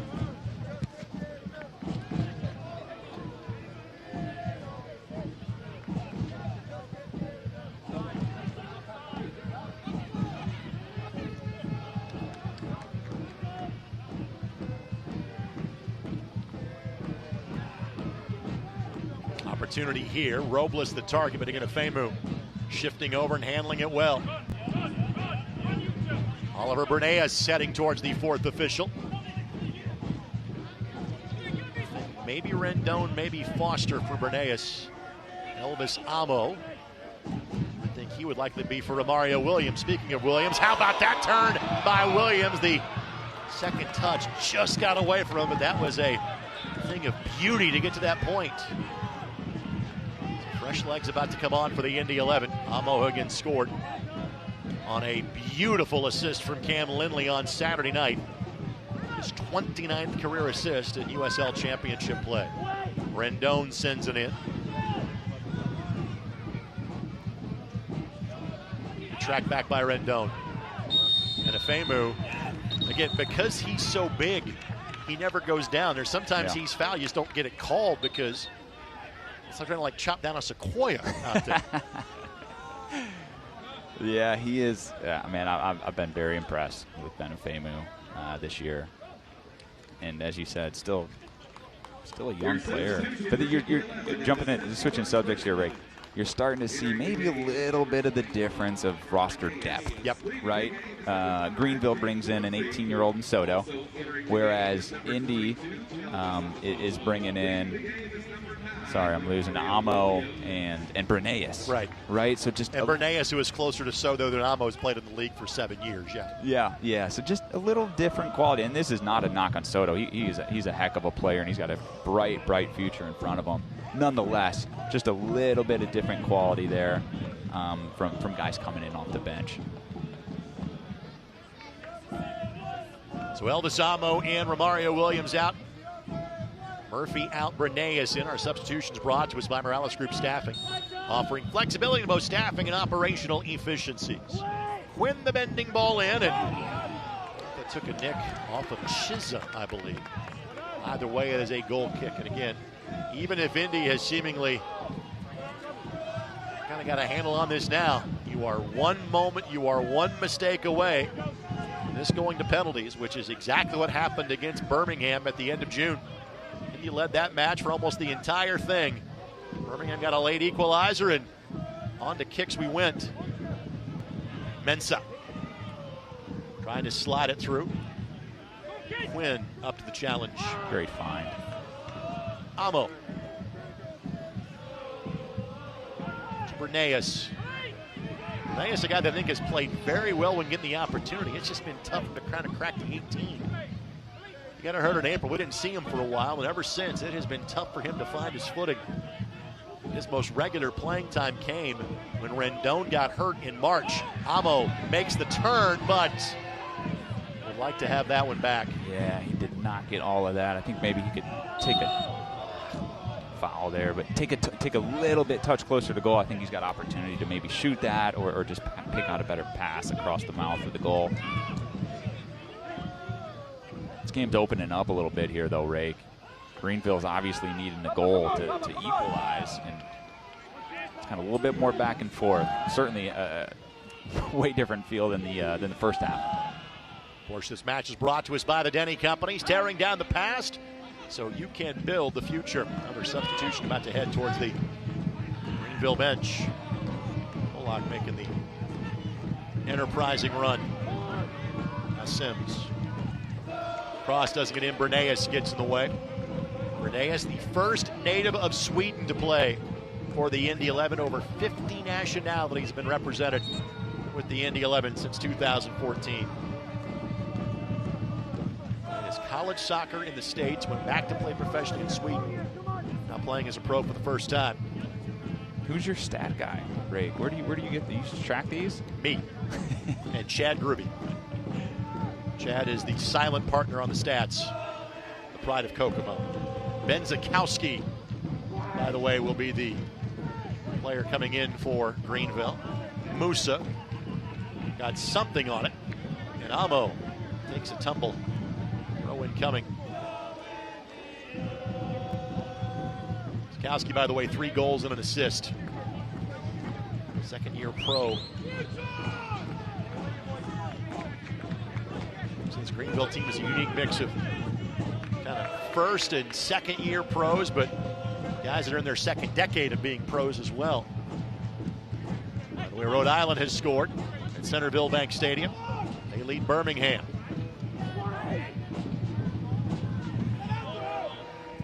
And that's heading somewhere towards downtown Indy.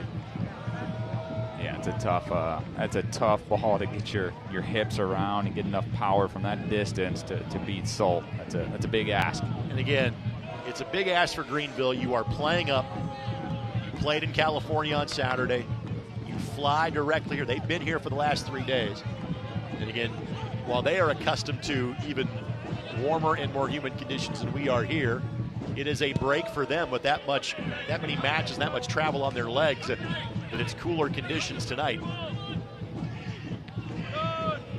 Femu continues his solid play. It's a great hold up by Amo. And Amo kind of now playing the role that I think he was going to play this year, as the sub of Femu got there late. Is going to be shown a card. We know the player that was fouled. So Foster, Ofemu, and Blake all seeing yellow tonight. A rare yellow from Ofemu based on his position and how many minutes he's played. Which is crazy to think, given how much he is, what he is asked to do. Yeah. That he is a guy that doesn't frequently see yellow. But you're spot on about that. Yeah, and he definitely got him. He was late. That's the right call, absolutely, by the ref. And you saw zero argument from Benefemu on said call. Yeah, those are, 76-minute legs there. By the way, Ivana Jakwa is also going to come on when given the opportunity for Greenville. They have not officially made their way to the fourth official yet. Next dead ball. We'll see 2 substitutions come on for the Greenville Triumph. And they are one of 5 of the original teams in League One that are still playing in the league's 7th season. 5 of 14 teams that comprise League One this year, with a whole slew of teams set to join next year, including the New York Cosmos, who return to action. They're playing in New Jersey. What's that? I was going to say, as a guy that had so many battles against them, I'm frankly happy to see that brand back and active. What about you? I'm too. Absolutely. What, it was 6 straight ties I think we had at one point. And if I do remember, your first goal in an Indy 11 uniform came against the Cosmos. It is did. That right? Yep, at Hofstra Stadium, I think. Correct. That's where we played. Yeah, they had some good players over the years. Oh, Marco Senna, Raul, Sebastian Guenzati. Just a few. Some decent players in Iose. Cosmos 2.0, yeah. Juan Guerra. Now, of course, an assistant coach in Major League Soccer. So Ajakwa in for Corvino. Zakowski in for Robles. Again, all of our substitutions brought to us by Morales Group Staffing, offering flexibility to both staffing and operational efficiency.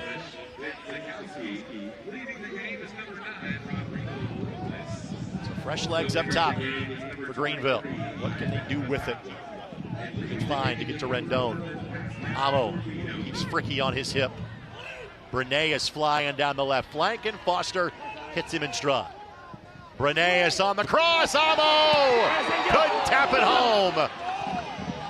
There was the second goal right there for the Indy 11. The attack will continue. Lindley's ball. And credit Sims. What happened? Could have sworn that was going in, Rick. That was looks like we're getting a replay here. Breneas with a great touch. Good ball in. What a clearance. What a save. Zane Bub picks up his keeper. Goodness, what a play. Game-saving play. Jägermeister Cup saving play.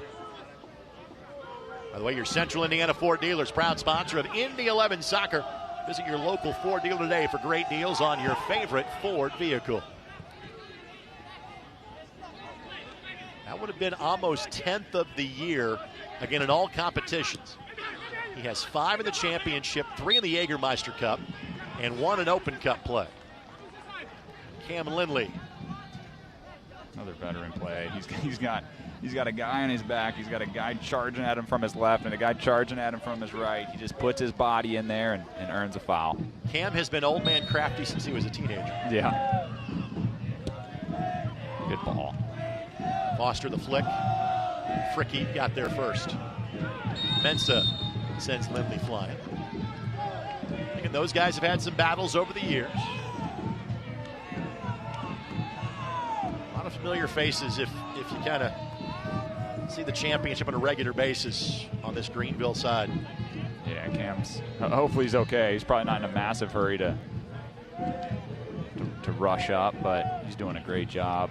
Kind of killing a couple of minutes here. Cam has been known to take kind of a mental wellness break while on the ground from time to time, just to extend the match just a little bit. Yeah.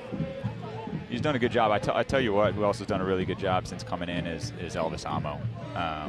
Probably a little unlucky not to get a goal there, but not even that play alone. His hold-up play has been great. Almost every time a ball's come into him, he's gotten big, he's held it up, he's found his teammates. And another thing that he's doing really well this half is just playing on the front foot and playing forward. They were playing negative too much in the first half.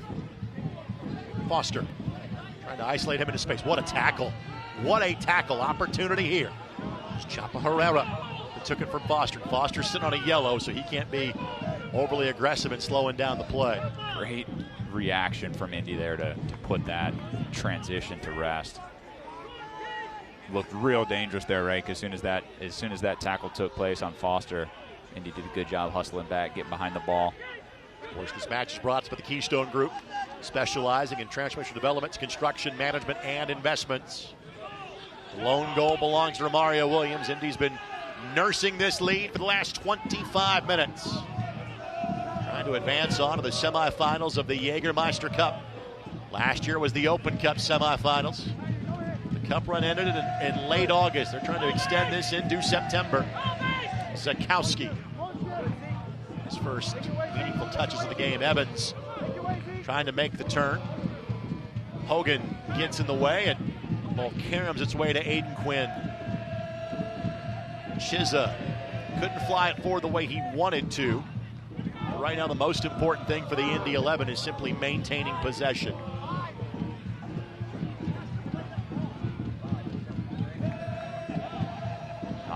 Good job holding it up again. A couple passes. We got Rendon in space. And Lindley is down behind the play, and there may be a substitution required for Cam. He maybe has given his last of the evening. And again, you can worry about this in about 15 minutes if things go well if you're Sean McCauley. But I'm curious to see the level of squad rotation we might see against Miami on Saturday night. Now, that game is very important from a playoff positioning standpoint, as both Indy and Miami are right on that 8-9 line. Yeah, massive game. Obviously, this one not overlooking the next 10 minutes here, but on the weekend, big game against Miami. And as we alluded to early in the broadcast, Indy's home stretch is not easy. They got Louisville. They're on the road a bunch. And the home games are against top opponents. So it's a tough home stretch for Indy 11 to stay above that playoff line and get in the playoffs. Well, after seeing Loudoun for the first time, there was one other Eastern Conference team that Indy has yet to see. That team would be Lou City. And this is a statement that has some serious weight to it. This appears to be their best team. And they have been darn good from day one. This is their 11th year. Last year was the first year they did not make at least the conference finals. They seemingly have been spurred by that. They have lost one time all season in championship play, and they obliterated the other best team in the league in Charleston 2 weeks ago. Yeah. And they are here next Saturday. Yeah, they're having one heck of a campaign here. Cam may need a whole bushel full of bananas to stave off the cramps at this point. So looks like he is done. Both Josh O'Brien and Elliot Collier have made their way to the bench, and it looks like those will be the final two substitutions coming in for head coach Sean McCauley. Or will it not be Collier? Nope. It's going to be Brem Samaro. I think you're kind of running out of, not running out of options. It's not the right thing, but we're not used to seeing Lindley and Murphy not in the midfield. And Blake. And Blake, yeah. Absolutely. So Brem Samaro, Josh O'Brien will come on. I believe it's Rendon and Lindley that will be the substitutions out. That will be the extent of the substitutions. Again, for Indy, because of whom you have kind of pulled off of the field, you've got even further motivation to have this not go to pens. because Lindley is a penalty taker. Blake is a penalty taker. So our substitutions brought to us by Morales Group Staffing, offering flexibility in both staffing and operational efficiencies. O'Brien technically in for Lindley. And Lindley is moving with rake straw-like speed right now going to the bench. For those of you who don't know, that's me, by the way, and I don't move that fast these days.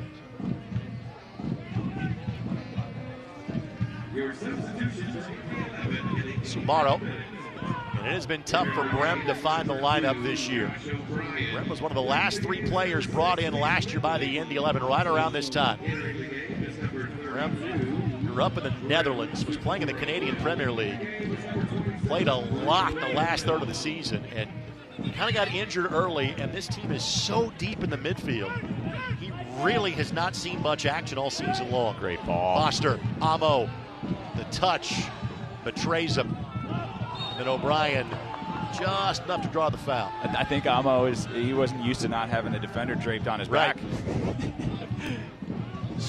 Stunned by how open he was inside of the 18. That was a great little sequence by Indy, though. That was maybe a 12-13 pass sequence to find Elvis in the box. Quinn.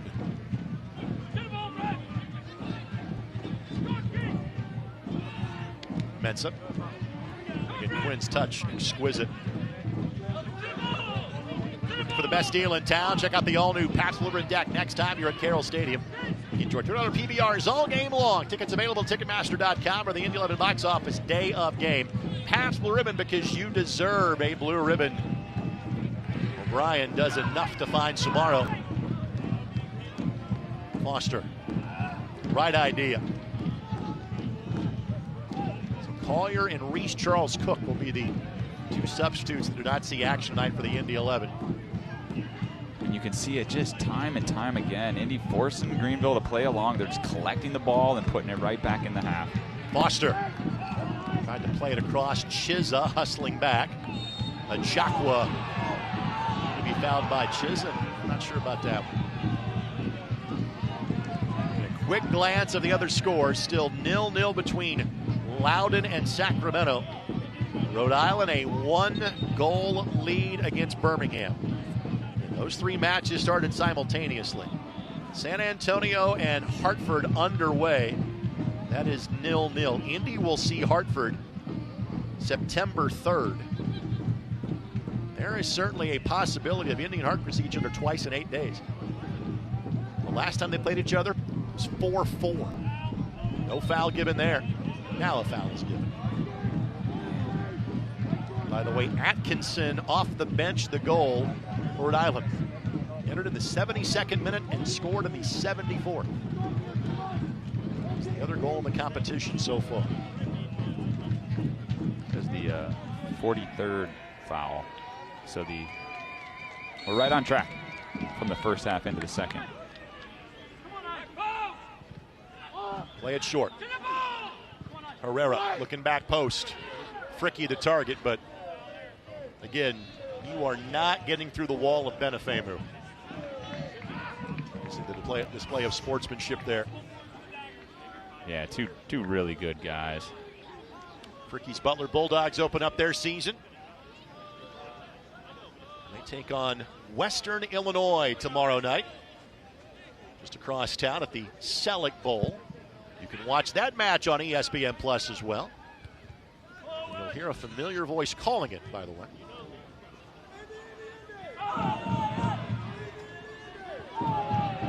Looking for Paul Snape and that program to have a good year. So of note, Fricky played on Paul's first 4 teams at Butler. This is now, again, to show you how long Brennan's been playing, this is now Paul's 15th season at Butler. I mentioned David Goldsmith that played for the Indy 11. How about Zach Steinberger, who spent many years in this league? A couple of different stints with the Indy 11. Opportunity here. Mensah has Soto to his right. Zakowski as well. Soto the overlapping run, and it's knocked home. We are level at a goal apiece. A 90th minute equalizer. I think it's an own goal. It doesn't matter. 1-1 in the 90th. That's what we said. When it's a 1-goal game, anything is possible. Brutal for Indy. well done by Greenville. They have never given up, still plugging. I'm not sure, there's a little miscommunication between Ofemu and Musa. Soto, the sub, comes in. Yeah, it looks like an own goal from Quinn. He's immediately hands to his face. Can't fault the effort there by Quinn. Well, very similar to the match against Birmingham, where Indy led for virtually the entirety of the match. This case, it's been the second half. I believe we're going to look at 5 additional minutes. That will be the case.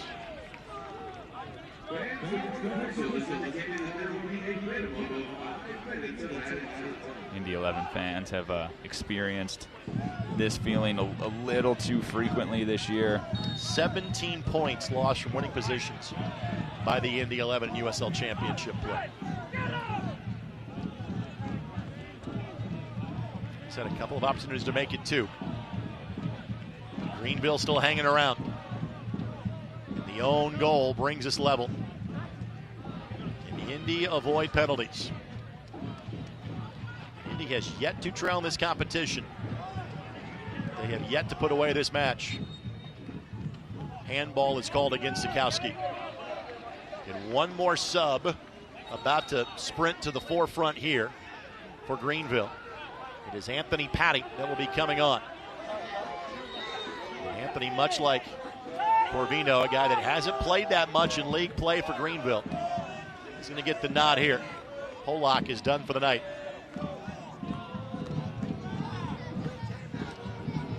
This is the third and final substitution window here for the Triumph.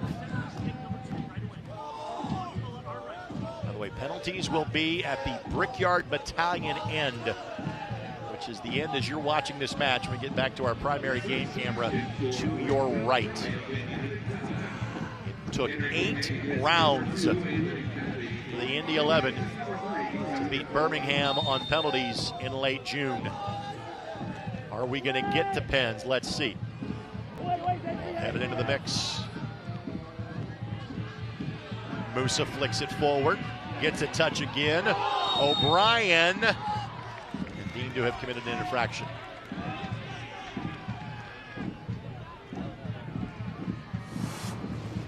Love the hustle from O'Brien on this one. He initially gets the first flick. He's still fighting for it. It's like a handball. Correct. As he's kind of jumping, trying to stop that clearance. Greenville, the lone League One team still in the competition. Trying to continue a Cinderella run. They have already beat 2 championship sides in the competition in the Charleston Battery and Miami FC. They trailed for 35 minutes. They trail no longer, even if the goal is of the OG variety by the Indy 11.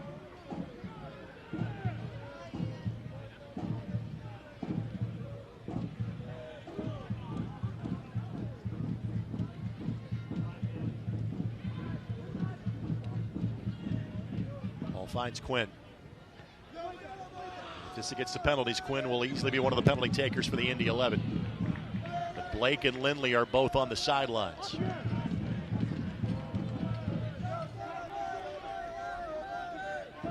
Mario Williams is also a guy that, in fact, he was the one player that missed his penalty that had it saved against Birmingham.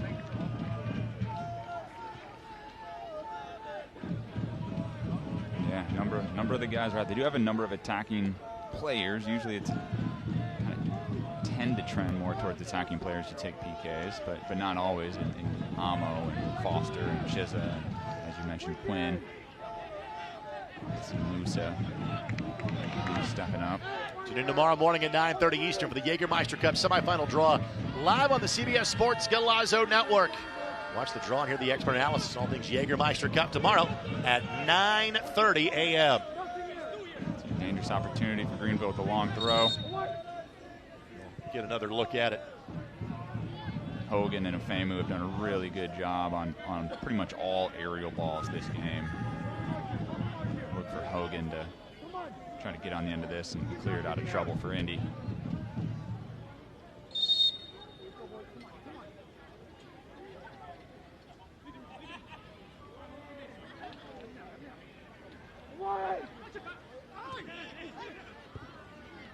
Ball cleared by Quinn. Be a throw coming for Greenville.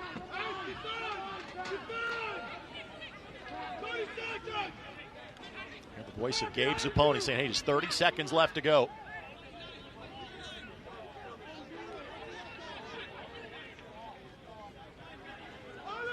Looks like Greenville's pretty content going into the shootout. He's got to be careful there. Yeah. Foul called. It's not a foul. It's a frustrating one. Really a last opportunity here. So if you're Greenville, frankly, throw everybody forward. It's the last thing you want to do from Indy is give them an opportunity to set up, lump it into the box, get their big center backs forward.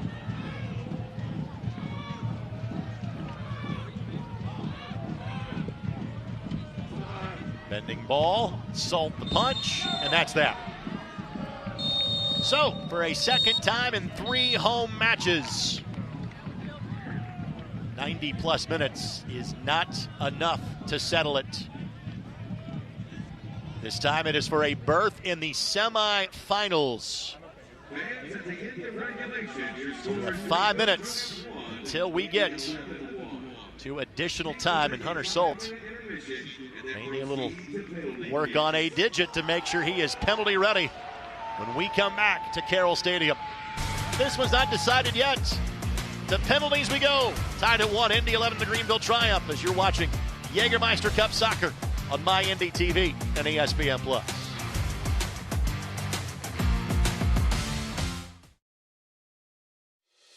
Every place has a purpose, and the people who inhabit those places have their own reasons for being there. The last thing on their minds should be concerns about the safety of the places they are in. When it comes to security and safety for all the places that matter, Dormakaba offers a seamless flow of integrated solutions that allow people to move securely about their daily lives. Because the places that matter to you matter to us. It's very true that it takes a village to raise a child. And when it comes to my healthcare village at Community Health Network, it's all nestled right in my phone. Accessing healthcare is the ability to be connected with your provider and ask a question when you need it. I feel like when I'm meeting with a community nurse practitioner or doctor, they're tuned in to what is going on with me and the way that they can serve me best. Stand by me. Find it. Try it. Paint it. Love it. Find it, try it, paint it, love it. Find it, try it, paint it, love it. Find it, try it, paint it, love it. Find it, try it, paint it, love it, love it, love it, love it.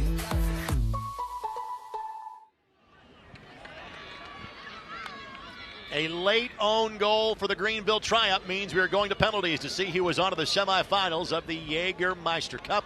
Hunter Salt has already won 1 penalty shootout. Can he do it again? Time now for our Schleg lockdown play of the game. And again, Indy thought they had a second goal. Zane Bub thought otherwise. And frankly, this is what has given them this opportunities in PKs. Yeah, what a fantastic play by Bub. I mean, I said it at the moment. He saved the game. He saved the Jägermeister Cup for Greenville. And sure enough, they were rewarded down at the other end to tie it and take it into PKs. So again, we will be doing this at the Brickyard Battalion end, which is the end to your right. Go at least 5 rounds. Again, the one between Indy and Birmingham went 8. Winning 7-6, missing their first one, and hitting their last 7. So what happens here, Rake, is after regulation, goalies go over to the bench. Goalkeeper coach has done a bunch of scouting. They know players' tendencies in terms of where they're shooting. So both goalkeepers, I would assume, have a nice kind of cheat sheet on their water bottle. You can see Hunter Salt. He's got it wrapped up nice and clean in his towel there, and he'll go look at it before each shot as the player's coming forward. And he'll say, hey, this player usually shoots to my right, high or low. And he has a best guess, and that's all that is. Players can change, but they do have some level of educated guess in terms of where they're going. It is Evans that will take the first opportunity here for Greenville. Evans, the first-year pro.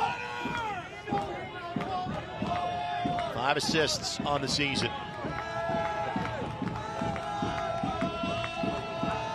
Salt with stops in round 5 and round 8 in his previous experience against Birmingham. Trying to use every bit of that 6-7 frame is Hunter Salt.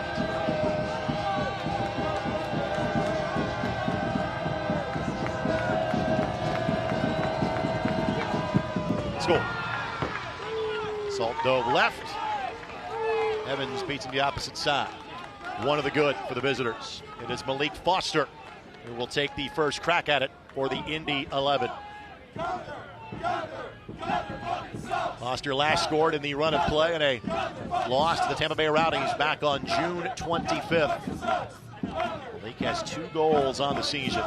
Malik gave a fantastic effort in tonight's game.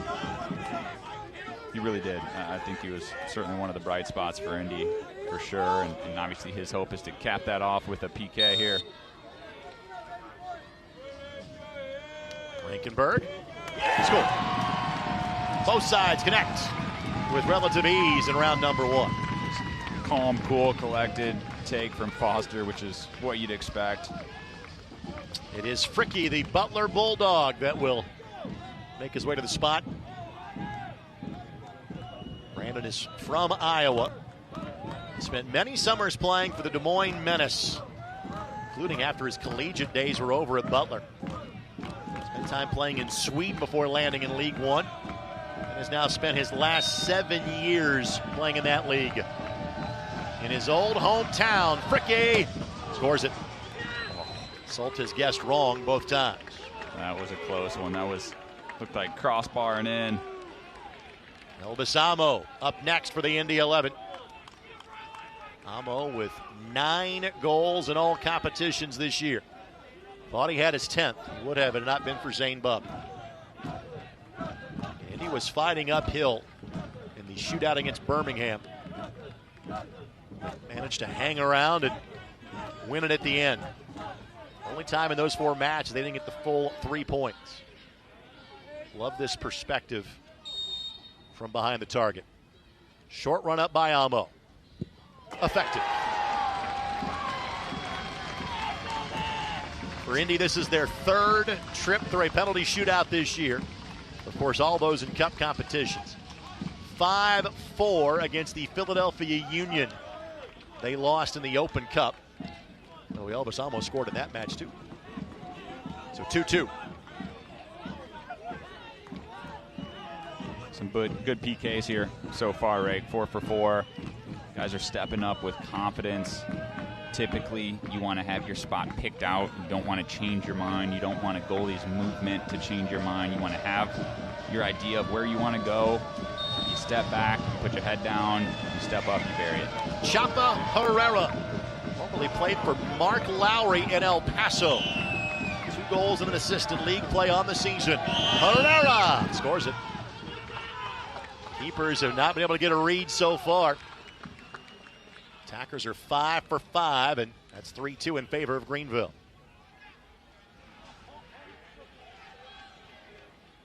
And Chapa giving love to the Brickyard Battalion. I'll advise our camera guy not to show the hands of the Brickyard Battalion fans for a couple of seconds in response. Hogan stepping up here. Fricky, center back from Greenville, stepped up. Here's Hogan. Hogan is first year with the Indy 11. First time the keeper has guessed right.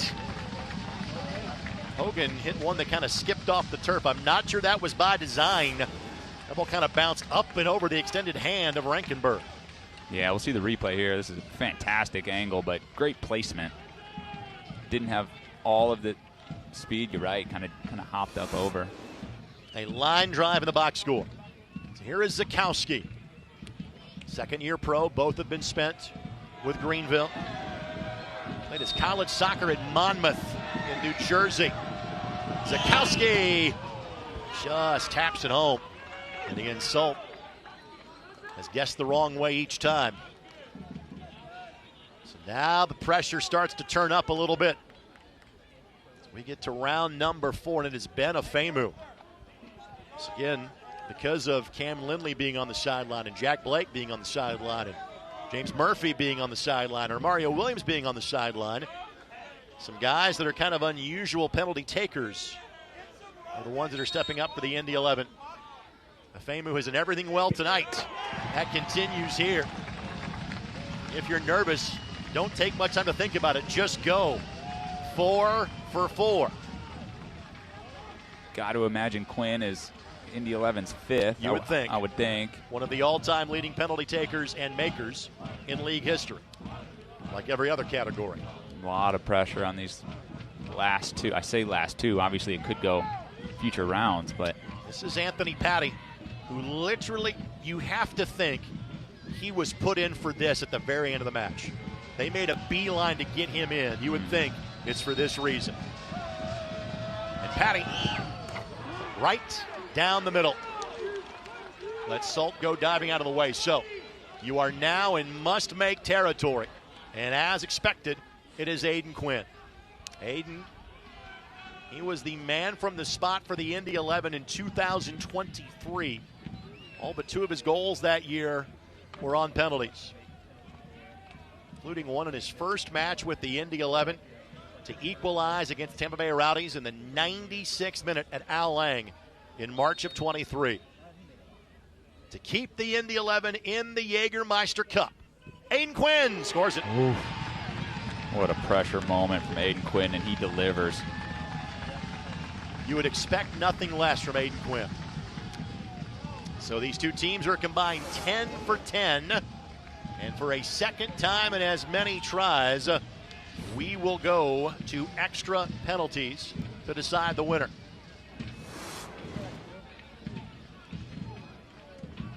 By the way, the Loudoun-Sacramento match is also in penalties as we speak. The low-scoring games can be exciting, too. This would be Zeke Soto, who created the opportunity for the own goal to put Greenville in this spot. 18 years old, on loan from the Charleston Battery. Soto got it, roofed it. And now it's going to be on Oliver Bernays. And Bernays, whose playing time has been somewhat limited for the Indy 11 this season, is the native of Sweden that will step to the fore.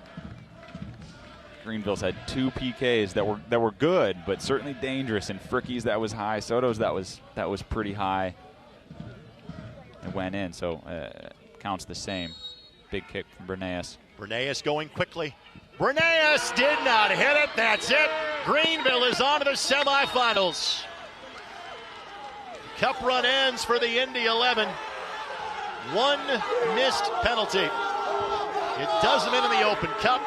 It is the same in the Jägermeister Cup. And the upset story will continue. Greenville is on to the Jägermeister Cup semifinals. Indy never trailed in the competition, yet they are ousted in the quarter-final round. Yeah, you see the replay of Bernays here. He doesn't get much power. No. He doesn't get the placement he wanted. It just wasn't a great take by Bernays. He knows it. Yeah, I'm sure he'll watch that replay back and be pretty upset. But so the Open Cup, or the Jägermeister Cup rather, run comes to an end for the Indy 11 in the quarterfinal round. Greenville was frankly the better team in half number 1. Indy was the better side in half number 2. But Greenville finds a way to get to penalties, and they win it 6-5 on penalties. Let's get to the head coach of the Indy 11, and Sean McCauley. Coach, I know you're disappointed that it ends this way. I know your team was much better in half number 2. Just your thoughts as the Jaeger Cup run comes to an end. Yeah, disappointed for everybody at the club. You know, I wanted to get us to another semi-final. That's not to be. So, you know, we're struggling at the minute. So we've got to pick the players back up again, and we've got a game on Saturday. And you know, we've got to make sure that we react positively to this negative evening that we've had. Kind of going through this cup run now for the first time. Just kind of your thoughts on this competition. I think it's great. You know, and I said all along right from the start that the teams in the division below us are not that far away from us, and that proved again tonight. I thought they were excellent in the first half and we couldn't deal with them. Then in the second half, I think we've had enough chances to maybe put the game away and not let an equaliser at the end get us into penalties. So that's on us. We didn't score enough at the end that we should have done, and conceding late is something that we've done before. So it's going to have to be a tough, you know, effort now to pick them back up and then get a go again against Miami on Saturday. Yeah, Coach, is there any consolation? Obviously you don't want to lose, right? But now Jägermeister Cup's out of the picture. You can focus solely on USL Championship play. I think, Brad, we've got enough to do both. I don't want to go down that road. I understand what you're saying because the travel and everything else, but if I'm honest, I'm absolutely gutted that we've been knocked out, and you know that's on me. Because like I said at half time, I probably picked the wrong team because there's players in there that are not playing the way they should. So I've got to make sure I recognise that and pick the right team on Saturday. Well, I was going to say, and without giving away a lineup, and I realize your focus has been here until literally the last 150 seconds or so. Do you have to have a little more squad rotation for Saturday, knowing kind of what you've asked from guys these last couple of matches? We've got a squad of 22 players. We can only pick from 21 because Aidan Stanley's been out for the seasons after 10 games. When you look at the group and the league, everybody else is, you know, I think Birmingham's done 30 players, and that's obviously with ins and outs, but we've got the group we've got, and we're just going to have to get on with it and you know, pick the players. And there is squad rotation, but when you've only got that many to pick from, you're probably going to have to play somebody again, and you know, some players deserve to play again. We're going to have to recover them, and some players don't. Thanks, my friend. We'll see you on Saturday. Cheers. Head coach Sean McCulley, kind enough to join us after a tough result for the Indy 11 tonight. Congratulations to Rick Wright and the Greenville Triumph. They have beaten a third championship side to move on in this competition. Again, the semifinal draw will be tomorrow morning on the CBS Sports Golazo Network at 9:30. In penalties, the Indy 11 exit 6-5 after a 1-1 draw. Let's do the Organic Tequila postgame show. Comes your way next on My Indy TV.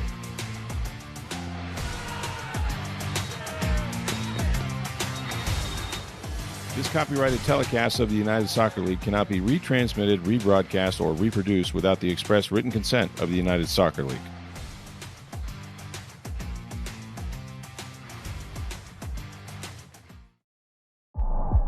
This isn't just 90 minutes. It's a feeling you carry for days. It's the roar of the crowd, the rush of a last-minute goal, the pride of your city, standing shoulder to shoulder. This is more than a match. It's an experience.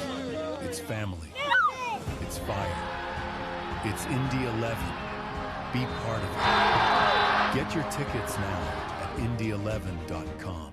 Imagine a health insurance company that could look beyond doctors' offices and hospitals and help its members find what they need to actually live healthier lives, like a stable job, dependable transportation, or a safe place to live.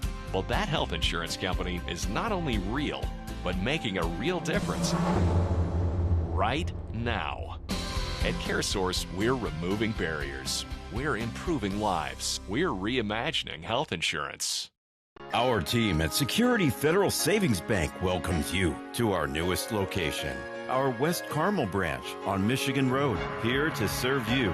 All the services you expect from a premier bank, personal and business banking, wealth management, trust services, and much more. The Security Federal Savings Bank branch team offers the expertise and knowledge you want and expect. Security Federal Savings Bank, proud of our team and our newest West Carmel.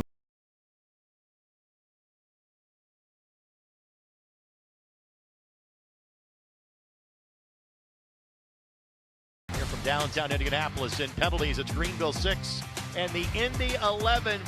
Our Desnuda Tequila shot of the game belongs to the goal scored by Romario Williams. Desnuda 100% organic tequila. How real tequila tastes. Again, Indy struggled in half number 1. They found the back of the net quickly in half number 2. Frankly, controlled the pace of play for most of the half. Just couldn't find the second, and it came back to 5. Yeah, you see in the goal here, though, it's a fantastic take by Williams. Good sequence up the middle, and it really was a tale of two halves, to be quite honest. Greenville dominated the first, Indy dominated the second. Late goal to take it to PKs. Romario is kind enough to be standing by with us now as our lone player guest for tonight. Romario, thanks for the time after a tough result. Just kind of how you feeling after the way that one played out? Disappointed.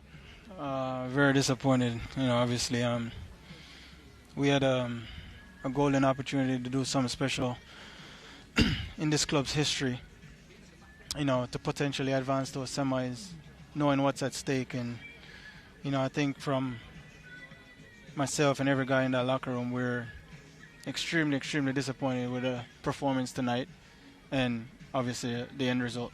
Kind of take us through what you saw. We just showed the replay of the goal. It's going to take us through what you saw in the finish to make it a 1-0 lead for you. Yeah, it's kind of been the story of the season so far with most of my finishes.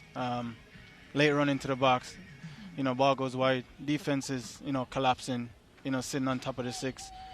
So, space opens up on the top of the box. And, usually in those situations, you're not going to get, a lot of time to take 2 touches, So, I just try to time the bounce, time it to perfection, and just try to get my body over it and execute, and I was able to do that.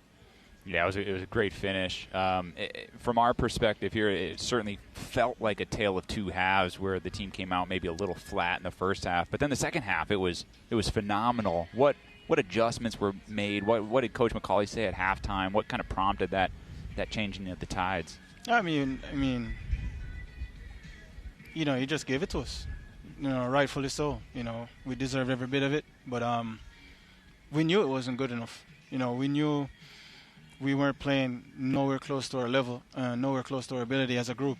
And it wasn't just one guy. It was all of us collectively as a group. It just wasn't good enough. And I think if we're going based off how that first half went, then the result tonight is fair. But again, whenever you don't, whenever you don't show up and you don't execute, in these kind of games, especially at home, these are the things that typically happens. It's a cup game. They're able to score late, and they somewhat had that momentum going into the PKs. So, yeah, as I said, disappointed with the result. Disappointing performance all around, and we just know this is done. It's over with, and now we just got to focus on the league. I know you got to quickly turn around and get ready for Miami on Saturday night. I know you put in a maximum effort these last couple of games as well. We'll let you get to it. Thanks, Romario. Appreciate it. Thanks, guys. Romario Williams, again, in our kind of shortened version of our Desnuda Tequila postgame show, kind enough to join us. 1-1, final score in this one. The Indy 11 see their cup run come to an end in the Jägermeister Cup.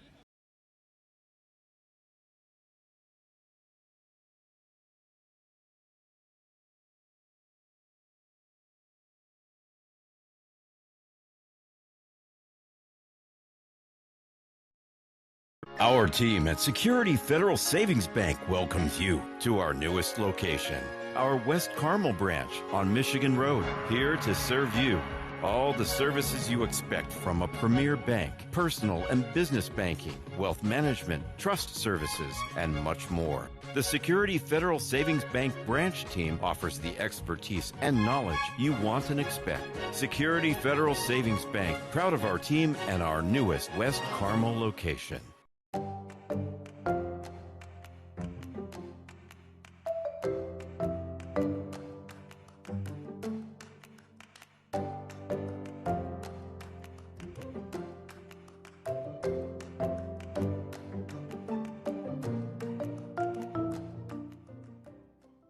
Imagine a health insurance company that could look beyond doctors' offices and hospitals and help its members find what they need to actually live healthier lives, like a stable job, dependable transportation, or a safe place to live.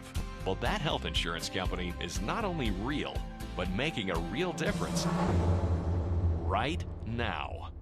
At CareSource, we're removing barriers. We're improving lives. We're reimagining health insurance. Time to get to our Securing the Win moment, which is brought to us by Allegiant. One penalty save. Gunther Rankenberg stops the effort of Oliver Bernays. 6-5 on penalties. Greenville triumph. The lone League One team advances on to the semifinals. The cup run is done for the Indy 11. We'll come back with final thoughts from Indianapolis. When we come back, Indy 11 falls in the Jägermeister Cup quarterfinals.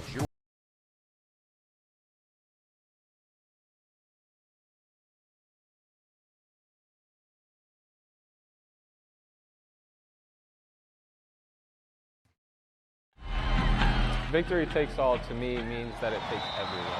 Everyone really matters. Victory takes all means it takes everyone who reps the Indy 11 badge. When the 90 minutes is done, when we win, everybody wins. To represent the club and the city with passion.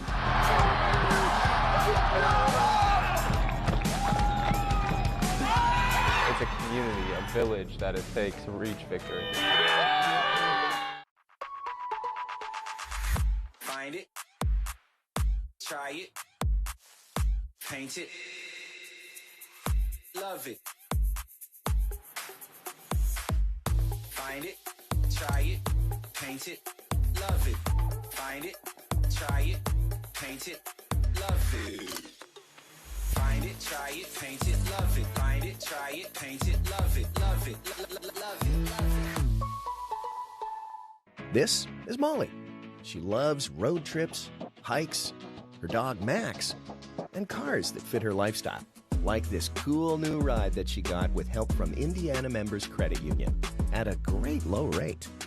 And for when she's on the go, IMCU makes it easy for her to pay from anywhere thanks to their digital banking. Looks like Molly is really getting the max from her credit union. It's very true that it takes a village to raise a child. And when it comes to my healthcare village at Community Health Network, it's all nestled right in my phone. Accessing healthcare is the ability to be connected with your provider and ask a question when you need it. I feel like when I'm meeting with a community nurse practitioner or doctor, they're tuned in to what is going on with me and the way that they can serve me best. Stand by me. While this is going to sting for the Indy 11 for maybe a while, you frankly can't let it. You have now a critical match for a playoff push for what's left for you this season in the Eastern Conference, the USL Championship. A Miami team they have beaten twice, one they are fighting with for that last playoff spot. Yeah, I mean, look, there's a lot of games left to say a game is a must-win, but it certainly feels like a must-win looking at the rest of the schedule Indy 11 has. Again, you've got to go to Charleston. You've got to go to Louisville. Those are the two best teams in the league. You've got Loudon that comes back here. You've got to go all the way to Orange County to finish the season. It's going to be tough for the Indy 11. You've got to start a turnaround. That time is now. That is the match on Saturday night. You can catch that on Wish TV. Proud to be back for that one. So, too, will Joey Lindstrom. We hope you join us then. Here's the upcoming schedule for the Indy 11. And again, there is one home match that we won't have for you because it's nationally televised on the CBS Sports Network. That is a Sunday match against the Birmingham Legion, and that will be at 5 o'clock. Time for us to exit stage left on this Wednesday night. It was a wonderful weather night. It was not a wonderful result for the Indy 11. Took a while to get going, and it appeared that Indy had done enough to get the win. That was not the case. A late own goal and one penalty saved. That was enough for the Greenville triumph to move on in the Jägermeister Cup to the semifinals. For Brad Ring, this is Greg Rakestraw. Good night from Indy. And thanks for joining us on My Indy TV.